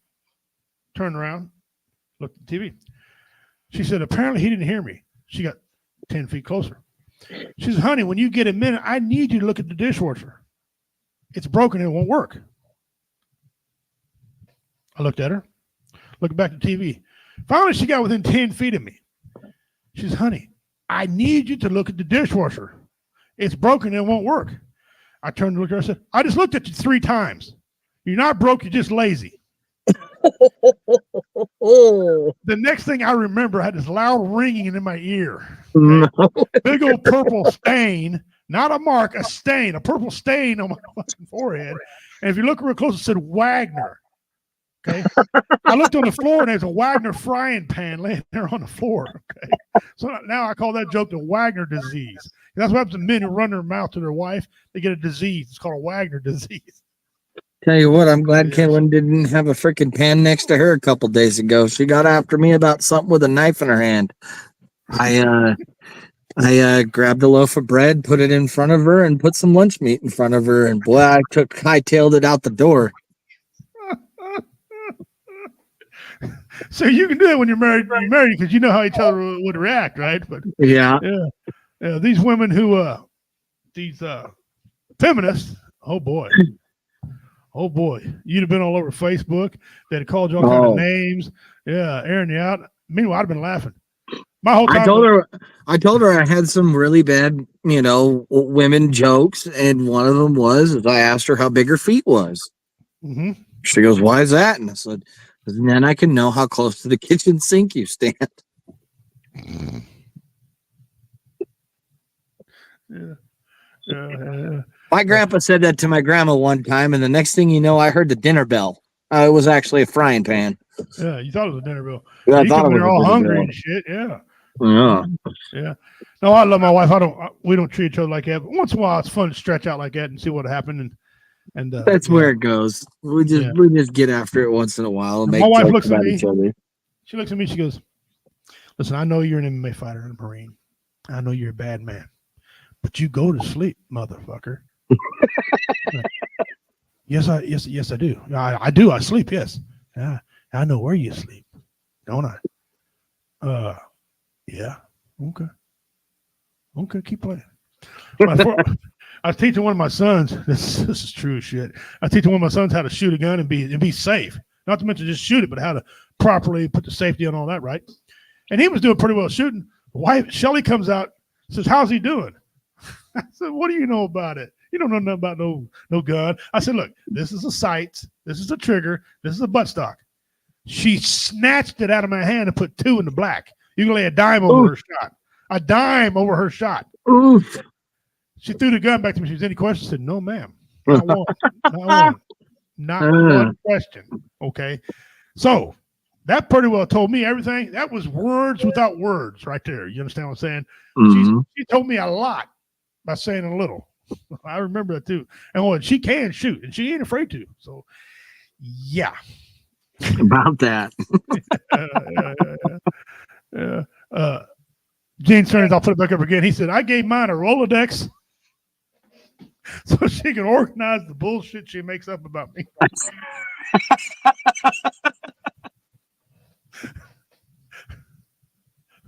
Down goes Frazier. Down goes Frazier. I told him one time I was also going to get her a shovel and a pair of jumper cables because she loves to start shit. What I did though one time, mine was my friends were, "Hey man, that ain't right." One day my wife was talking, my daughter was talking, I couldn't take it. I said, "Shut the fuck." Yeah, I'll go, baby. I'm just gonna go outside. She goes, "Nope, you already said it." I'm just, you know what? Listen, I got brain damage. You can't trust anything I say. Yeah, I didn't get out of that one. Didn't get out of that one. That's where you started digging your own damn grave. Yeah. What's the worst? What's the worst thing you've ever said by mistake? Oh, I can't say it over the air. I'm gonna tell you one. I don't want to hear it. I'm gonna tell you. No, one. I literally can't. I'm gonna tell you one, and it's funny, but it's embarrassing as well. I was sitting in my chair, my wife sitting next to me. We were trying to watch TV and play with our phone at the same time. My daughter and my former daughter-in-law was sitting there just arguing back and forth about the kids and whose kid's better and all that. And they no kid better. They're all the same. I mean, they just go da, da, da, da, da, da. My PTSD kicked in. Okay, I looked over at my daughter. Her throat was vibrating. Her mouth was open. She was just the other one right back. I said, "If you two don't shut the fuck up, there's going to be some dicks and some throats." The whole house got quiet. Oh. I said, "Oh shit!" I had to go with it, right? I had to go with it because I said it. My wife stopped what she's doing, looked at me, she goes, "I don't think so." My son was there going, he was laying over on the couch, legs up in the air. He was just dying laughing. Shut them both up. Both of them girls just shut right up. What I meant to say, if you two don't shut the fuck up, I'm gonna put my foot in both of your asses. But because my daughter's throat was vibrating, her mouth was open wide, the other one's no. I don't know, dicks and some throats. I'm like, yeah, no, we're not hillbillies. About that. Yeah. My wife's like, "Did you mean to say that?" Fuck no, I didn't mean to say that. We're hillbillies, we're rednecks. But damn, my brain was going, and she said that. My son to this day, though, he said, "Man, I lost 3 pounds." That was awesome, Dad. No, son, it wasn't awesome. Oh, that was great. No, it wasn't. I'm afraid to tell that on stage because I'm afraid they'll think, instead of redneck, they'll think I'm a hillbilly comedian. So yeah, but that's funny shit. My wife didn't. She laughed later, but she wasn't laughing right when I said it. But it worked because they shut up. They were done arguing. That's the greatest part when everybody's like, Hey. What? It's not the first time I shut my Our problems don't matter anymore. What did he say? What? I heard everything right there. And women don't need hearing aids either. That's a bullshit too. Because I don't know about all that. Yeah, I can't hear men, but yeah. No, my mother-in-law's awfully deaf. I got an oldest daughter calls all the freaking time. You can set your watch by her. I mean, every 15 minutes she's got to call and talk. And we'd go to bed, for example, at 10 o'clock at night. She'd want to call 10:15, 10:30. Okay, well, you guys get some sleep. Talk to you later. Midnight. Look, so one day I was frustrated. We'll just say I was frustrated, right? My phone was ringing. I said, I got this. Wife's like, don't you do it. She goes, I swear to God, don't. I said, watch this. Hello? Oh, right there, baby. Oh, daddy like that. Yeah. Oh, yeah. My daughter said, is mom there? I said, oh, she's busy, sweetheart. Oh, right there, baby. Daddy like that. Yeah. Oh, that's excellent. Ew. She hung up. She quit calling after 10 o'clock. My wife's like, that wasn't funny. Then she started laughing. What the hell? It wasn't funny. That's funny. Yeah, I don't care. Oh God. My daughter's like, hey, Dad, that wasn't funny. Why are you laughing about it? Why is your husband, my son-in-law, why is he over giggling his ass off? Okay, it's funny, you know. So anyway, but that was hilarious. I've been watching Facebook. Pete, you've been doing a lot of shows. It's been kind of rounding off around the area. Some charity shows, some regular shows that you do, some fun. It looks like you've been having. What do you got coming up next? Tell everybody what's besides the two shows that you and I got together. What else? I have a show tomorrow at 11 Eastern Standard Time, right before I hit the road, performing at the Winder Senior Center in Winder, Georgia, which is just north of Atlanta, closer to Athens. Let's see, what else do I have? I know I'm performing at the Palmetto Distillery on the 25th of October in South Carolina, closer to Greenville. And then I'm going to be hosting an open mic in Macon, Georgia on the 26th. So I think there's some other shows in between there, but that's all that I've got committed to memory. I was going to clean my room until I got high. I was going to get... Oh. Not for me. I should get a cup. That was all excellent you got coming up. So what got you into comedy? I know right now you're active military man, which thank God I showed this to my uncle. I've still been active duty. Well, I'd already wrapped up my session, but I didn't, and so I'm an idiot. But anyway, actually, kind of interesting to that point. I think more for the audience here. I was talking to a comedian earlier this week in Macon, Georgia, Tall Trey. So follow Tall Trey on all social media platforms. Very funny comedian. He's a Marine Corps vet. And so he was talking about what had got him into stand-up. And he's like, well, after I got out of the military, I wanted that high. Am I the big dummy here? You wanted that high. Go ahead. But yeah, so he talked about like after he got out, he wanted to still like chase that high. And the safest way to do that, of course, is to be a stand-up comedian where you're in a constant state of anxiety.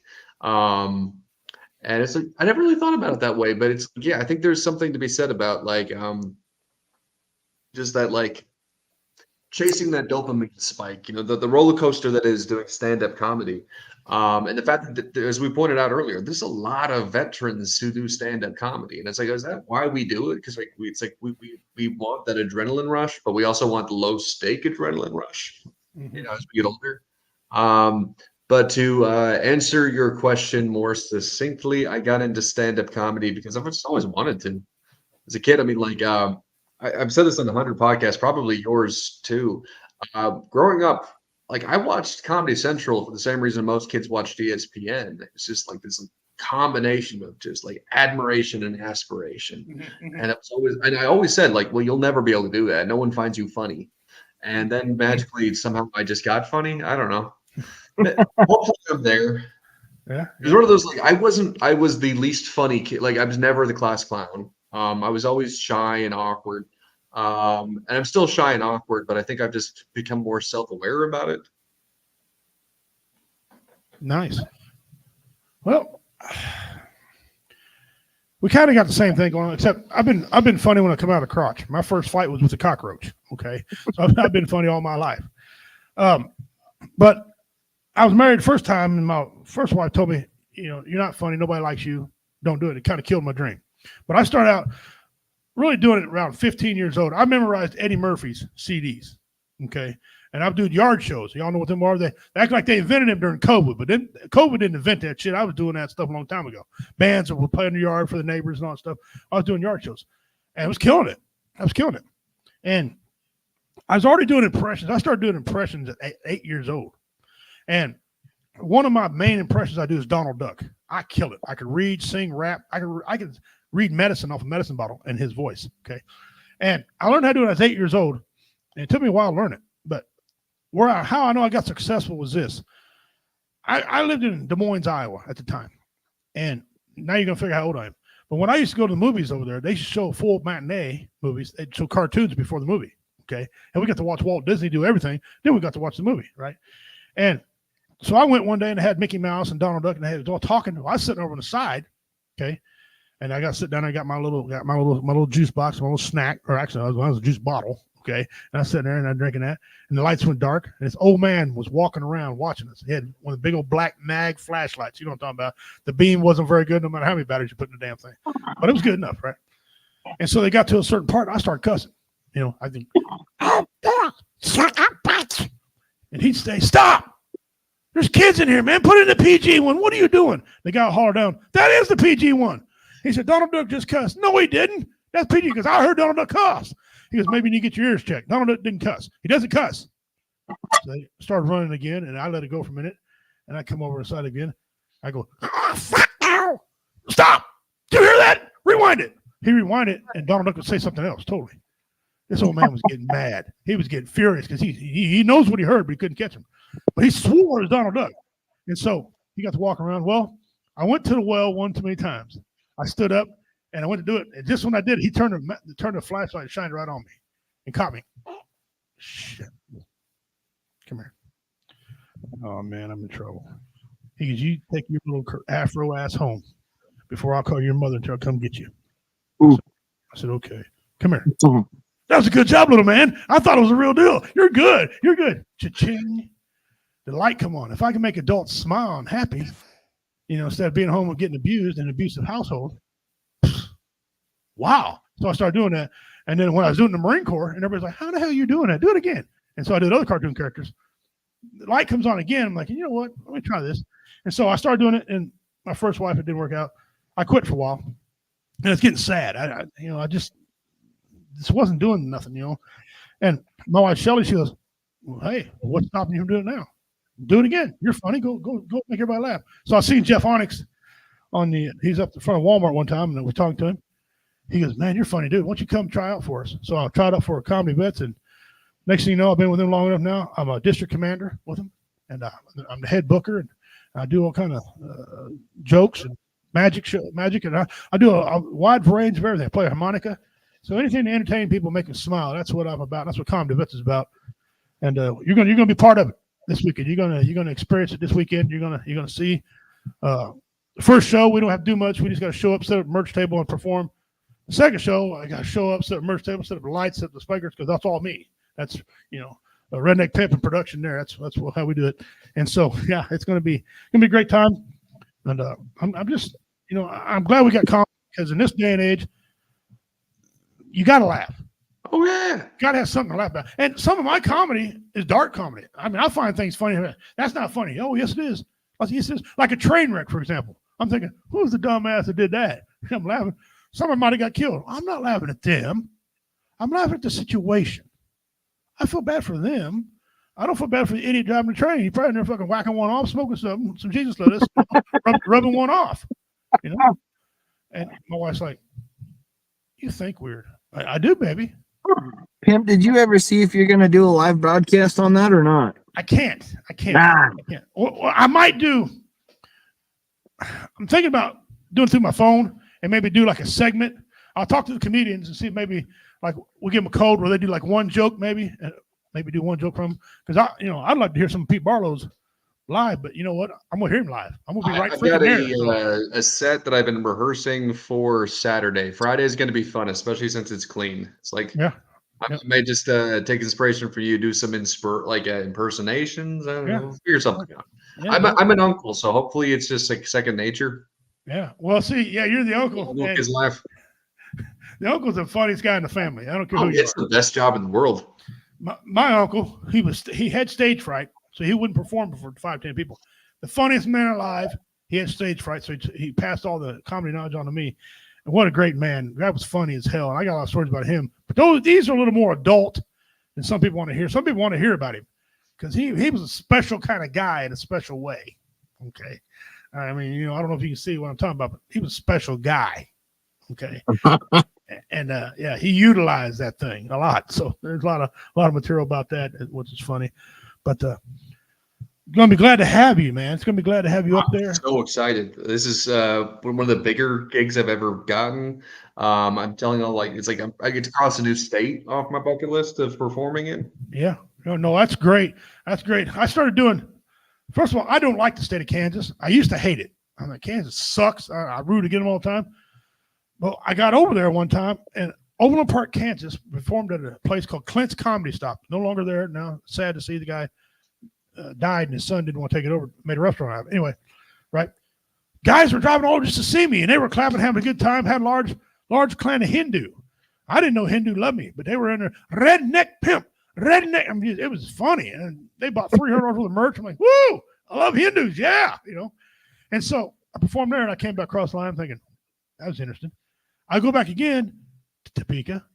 I go to I forget the other little town over there. People come and drove to see me. Then I got down to Lenexa, Kansas at the VFW. And man, it was just packed to the hilt. People come to me, hey man, I seen you in Overland Park, Kansas. You're awesome. I'm like, damn. Okay, glad to be here. Yeah. So now I mean 6-8 times later, Kansas is a good place to perform. They love comedy. I have never been to Kansas, but if it were not for Kansas, I would not exist.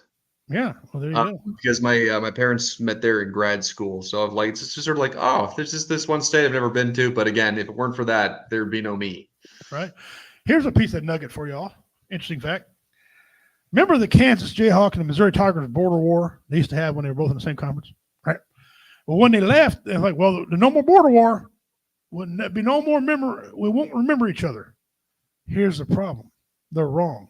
Because the name of the arena that Jayhawks play in is called Allen Fieldhouse. Okay. Fog Allen. And where was Fog Allen from? Jamesport, Missouri. Okay. He was a big time basketball coach. He coached baseball. He coached football. He was a great sports icon. So now, and I brought that up to Jayhawker, and he's like, oh, we got to change the name. You know, no, don't change the name. That's a cool ass name. Fog Allen. The Fog. You're playing at the Fog. What a name for an arena. The Fog. You know what I'm saying? And so, but they'll always be joined to hip now because, you know, Fog Allen was born in Jamesport, Missouri, and his name's on the arena. So they'll always have a tie. I think that's funny because they don't like each other, but yeah, that's cool. That's cool. Guys, we're getting down to the last part of the show. We got about 12 minutes left. Where can people, if they want to read your stuff or hear your jokes, what's the best place to check you out at? Carl, they're waiting on you. They ain't talking about me. I'm not a comedian. No. You still make me smile, though. You're pretty dang funny. Aw, thanks, Matt. But yeah, if you want to follow G.I. Low, you can just search G.I.LOW on Facebook or Instagram. And if you want to follow my stand-up comedy, at least figure out where I'm performing, you can go follow me on Instagram at comedian Pete Barlow, BARLOW. And if you go on YouTube and look up Pete Barlow stand-up, I sometimes post videos there. I'm kind of bad about that. That's okay, because a lot of comedians, you'd be surprised about this. A lot of comedians don't post online. And my buddy Jeff Onyx, the founder of Comedy Vets, he won't put anything online. His theory is this: if you're putting everything online, nobody will come to see your show. Okay? You're wasting jokes, and people have already heard them that way. My counter to that is, I think if you put them online, at least a couple of them, okay, to wet their whistle, they get to know you, they like you, they'll come see you because they've already seen you perform online. And so that's mine. So, but would you be surprised how many comedians believe that very thing? I do have some videos, if for no other reason, if you're trying to get booked on a show, or like get into a festival or something like that, usually you have to have a demo. So it's like, I have the videos. I'm just kind of lazy and I haven't gotten around to buying like the little kickstand for my phone. And it's like, I hate asking friends, like, hey, can you record this? I'm always like, because I've had this before where I'll ask people to record my set and I totally eat shit. And I'm like, okay, now there's just like this 8-minute video I need to delete off my phone. Yeah, see, that's another thing. I don't know how to edit these things. Okay, so my things when I put them out there, they're all natural. All right, they're all natural. I can't edit nothing because I'm stupid. Right. So if you'll hear background noise. You might hear these two idiots talking about, like one show, these two ladies are talking about food stamps, okay, and ordering sex toys over to the internet. And I'm hearing a damn clean show trying to tape these comedians. And all you can hear when you go back and watch it, you can hear these women in the background. So I'm like, shit. I have edited one of my videos, and that's actually kind of an interesting story that I'll try to keep short. Go ahead. So earlier this year, I heard about, it was a contest in Atlanta, open to all comedians. And the first prize was an all expense paid trip to the largest outdoor comedy festival in South Africa. South Africa is my dream vacation. I've always wanted to go to South Africa. All expense paid, and I get to do stand-up comedy. It was going to be like airing on Comedy Central, like South Africa's like branch of it. Like this is like the greatest thing ever. And I'm talking to the lady on the phone about like, well, what does she need for this contest? And she's like, well, the three biggest things is we need to make sure that your set is clean, that you don't talk about anything profane, and you don't disrespect the South African government. And I'm like, I regularly do. Well, I don't disrespect the government. I've got lots of jokes about like apartheid and whatnot. I'm like, maybe I should. So I'm going through like my phone. I'm like, well, I can't send that. I can't send that. I can't send that. I can't send that. So I'm like using iMovie on my phone, like trying to cut down to exactly what they're looking for. It was the first and last time I've ever edited my stand-up set. Sort of like, here's a clean joke. Here's a clean joke. Here's a clean joke. And so then I spend $90 submitting to this contest. And I'm like, you know what? I think I might win this. Besides, you miss 100% of the shots you don't take. And then after I sent them $90 and my edited video, I'm looking at the fine print at the very bottom, and they're like, South Africa is opening this up to comedians in Atlanta in honor of Black History Month. And I'm like, oh, fuck. Probably should have read the full thing first. It looked kind of, even if I did win, it looked kind of bad. Right. Yeah. Set up. It's rigged. It was rigged. Yeah. I wish you guys could come out this way. I really do. I'd be down. I'd be down to watch. I would love to come back to the Pacific Northwest. I was only there for a few days, but I mean, I had a great time with all of you, and I'm sure there's a lot of comedy opportunities. There used to be the Helium Club that was downtown Portland. Well, it wasn't really downtown Portland. It was like right in the verge of downtown Portland. But the Helium Club used to be down there, and I don't know if it's still around or not. But oh God, what was the other one? A Laugh Factory that used to be down there. I saw Christopher Titus at that one. Oh God, what else? There's a couple of other ones that are in Portland that are amazing. I mean, I'll say this, most comedy, like 90%, is not done in comedy clubs. It's done in bars and coffee shops. Right. Yeah, true. Guarantee you, Portland's got a couple of those. Oh, yeah. Some of the best comedy is at comedy clubs because the quieter they're coming to a comedy bar. Bars are usually too rowdy. But if you can perform in a bar and get them to calm down, you know you're doing good too. Here, I want to ask you something. Jeff and I have been doing this survey for about 8 years now, okay? Because him and I got in a big argument about it, a friendly argument, comedian argument. And I want to ask him, what to you as a comedian is the best comedy style? Adult or clean or adult? This is neither of the options, but I'll say this, like the best comedian, the best style is just whatever you're comfortable with. I mean, there's nothing more awkward than seeing a clean comedian try to be dirty, and there's nothing more awkward than seeing, well, actually, maybe just that way. Because the thing is, I've seen plenty of dirty comedians be clean. But either way, it's just whatever's the most honest voice for you. I mean, adapt a little bit for your audience, but this is still your voice. Right. Of our survey, it was 50-50. It was 50%, 50%. I can see that. But here's how it was 50-50. It wasn't really asses in seats. That's how you really judge asses in seats, right? Clean, you work more. Okay, so therefore, that's how they got their 50% because you do more shows clean. Adult, you get paid more. There. Okay, you might do less shows, but that show brings in more money because usually you sell merch and everything like that too. So that's right now we're at 50-50. To me, the best comedy is whatever you can do, whatever flows. But to me, I like adult comedy because normally adult comedy talks about adult situations that everybody has to go through. Okay. Now, I don't mean you got to be in to be real filthy and downgrade women. There's a lot of comedians that downgrade women. I can't stand that. That shit ain't funny to me, and I won't laugh. But, hey, you got drunk, shit your pants. That's funny because a lot of people have did that. Okay. It's the experience you have from it. Clean comedy, I got no problem with it. And I got a bunch of them, but like I said, I did a lot of my impressions during the clean part and things. But churches, and Richard Pryor said this in some of the things he wrote. Richard Pryor started doing churches. He's the only comedian I've ever known who would do high schools, church, and a bar, all in one night. And he could do all that.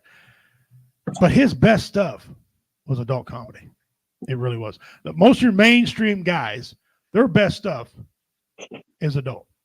I will say this: I prefer adult, but only because I love swearing. Yeah, because it comes easy. Yeah, I was just saying, like with clean shows, it's always like there's a little bit of like censoring. It's sort of like yeah, there is. I'll be rehearsing. There was one time I was rehearsing the set, and as I was driving there, I'm like, dude, you can't joke about shitting your pants. Yeah.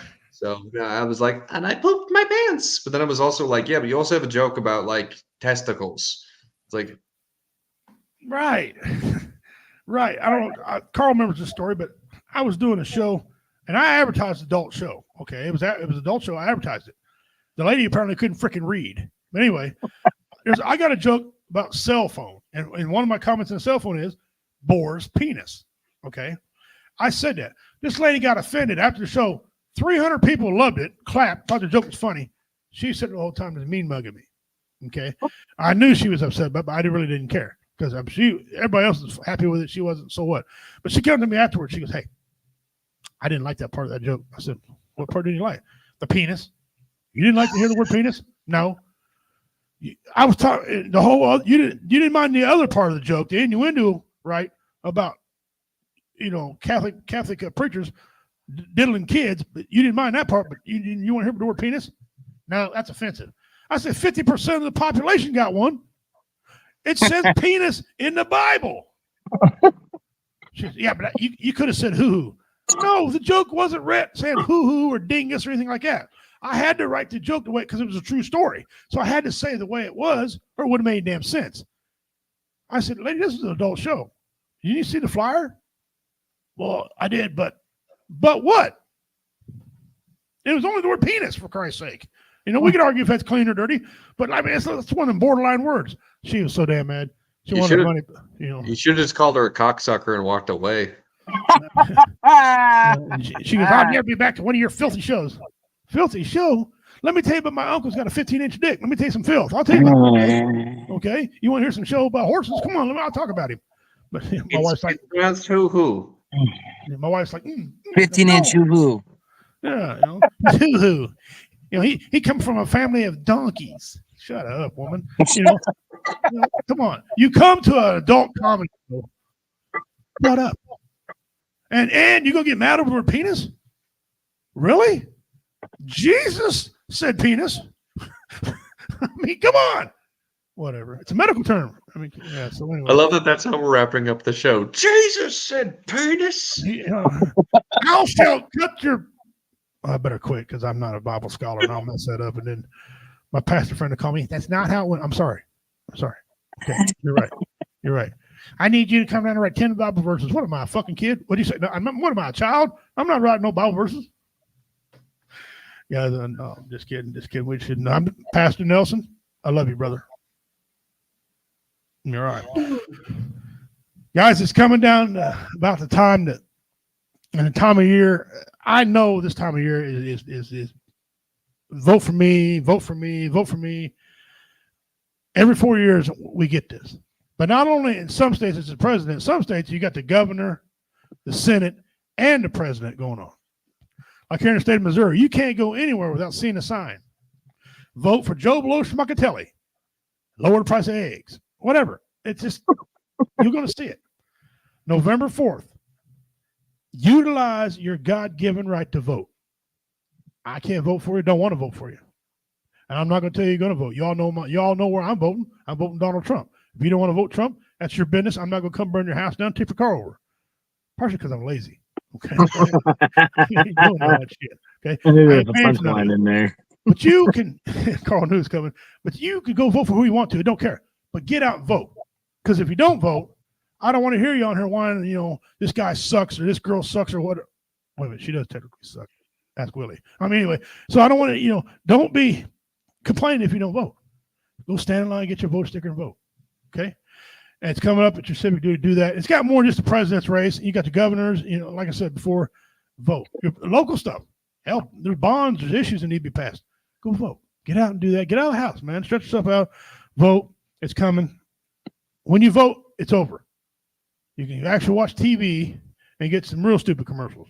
Okay. Maybe you get to see a good Old Spice commercial. Yeah, I love them Old Spice commercials. That guy actually kind of funny.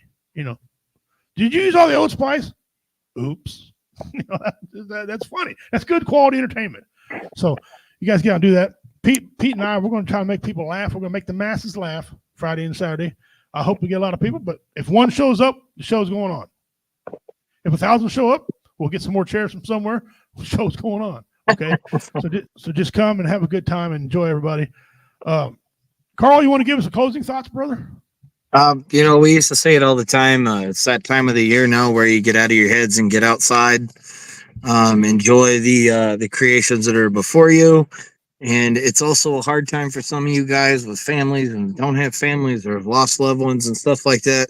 Like we've said 1,000 times on BV Nation and Hump Day Hangover and the other ones, and I said it earlier today, we'd rather listen to you talk for 2 hours than listen to a 30-minute eulogy about you. So if you ever need anybody to talk to, reach out to any of us. Look for any of us. We're all readily right there in front of you. Well said. Pete, you want to give us Carl. Yeah, Pete, you want to give us one? Actually, well, I can't top Carl because that was a really good sentiment. I will say this: this show is sponsored by the Sangria Summit Society, so make sure to follow them as well because they were nice enough to give me lots of merch, and they're awesome and support a lot of veteran writers and content creators. Nice, excellent, no problem. Yeah, guys, check them out. Well, I say it all the time, and I'll say it again: you are not worthless. You have value. And unless you're a child molester, then nobody cares. But yet you're worthless. You're not worthless. You have value. We all can't be the same. Life would be such a boring, stupid place if we were all the same. Okay, we need you. We need people. We need mechanics. We need cooks. We need dishwashers. We need guys that run that trash out. I got a weak ass stomach. I can't be doing that trash. Okay, I burn my trash. Screw all that noise. Right? We need that. It doesn't matter if you're male, female. It doesn't even matter the color of your skin. We need everybody here to make this thing go around. We do. 988. Remember those numbers? 988. You can call. You can text. For those of you who are smart enough to text, you can text. Okay. I can't. I'd have to call them. Hopefully they ain't busy. So 988.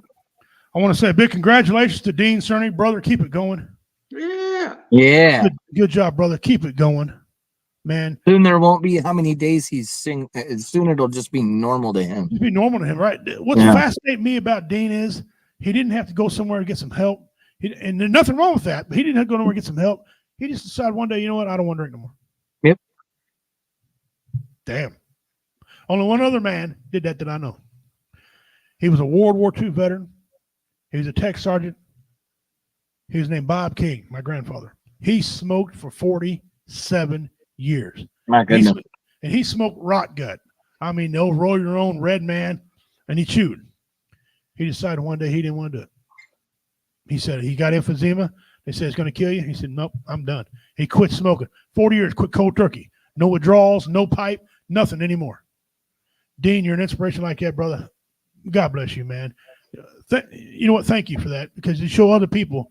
They don't spend all this elaborate money and all this insurance on these things. You got the willpower. You can do it yourselves. Man, what an awesome thing. I'm Richie Redneck Pimp, the bad man of comedy. Friday and Saturday's coming, guys. No tickets available. Just walk up. You enjoy the show on Friday. Just walk up. Saturday, you can buy your way in at the door. $20 a head. Come on out and see us.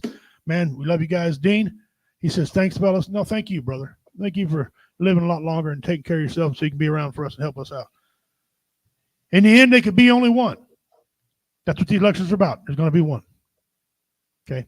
Make sure that you got the one that you want by putting your vote in. Highlander for president. Highlander. You know, in the end, they can be only one. That's right. They can be only one. One. By the way, I saw that movie Highlander. It was shit. It was awesome, man. All them Highlanders. Awesome. TV series was great. Me and my daughter used to watch them together. She'd watch Walker, Texas Ranger and Highlander, and in return, I had to watch the Gilmore Girls and Bewitched. Okay? I was up on the current events with girls. Now, the current events were, But my daughter, we'd sit there and Fallen Daughter time. We'd watch that, and that was a cool time of my life. That really was, man. My daughter watched those two things, and she got to know Chuck Norris and all his moves. And I'm like, well, hey, all right, sweetheart, good girl, I love you. That being said, we're out of here, guys. It's 8:06. Go get yourself something to eat. If you wait on us to eat, I don't know why you do such things. You should eat before you wait to us. But we'll see you next Tuesday. We're counting down. November 26th is our last show. It's a Tuesday. Normally we go on break, but we're going on break, all right. But we won't be back as WO Entertainment anymore because we lost our charter and our contract is up with them. So we'll be moving on to bigger and better endeavors. Wish them nothing but luck. They're a great organization. Thank you very much. We'll be giving away the mystery box. We didn't have any interest tonight, and that's okay. We'll have some starting next week again, some interest in the mystery box that you can earn. Mystery box is filling up, and I can't wait to send it to whoever wins. I'll be giving that away Veterans Day weekend, whatever Tuesday that falls on, the show falls on. I will announce the winner on air, mail it to you.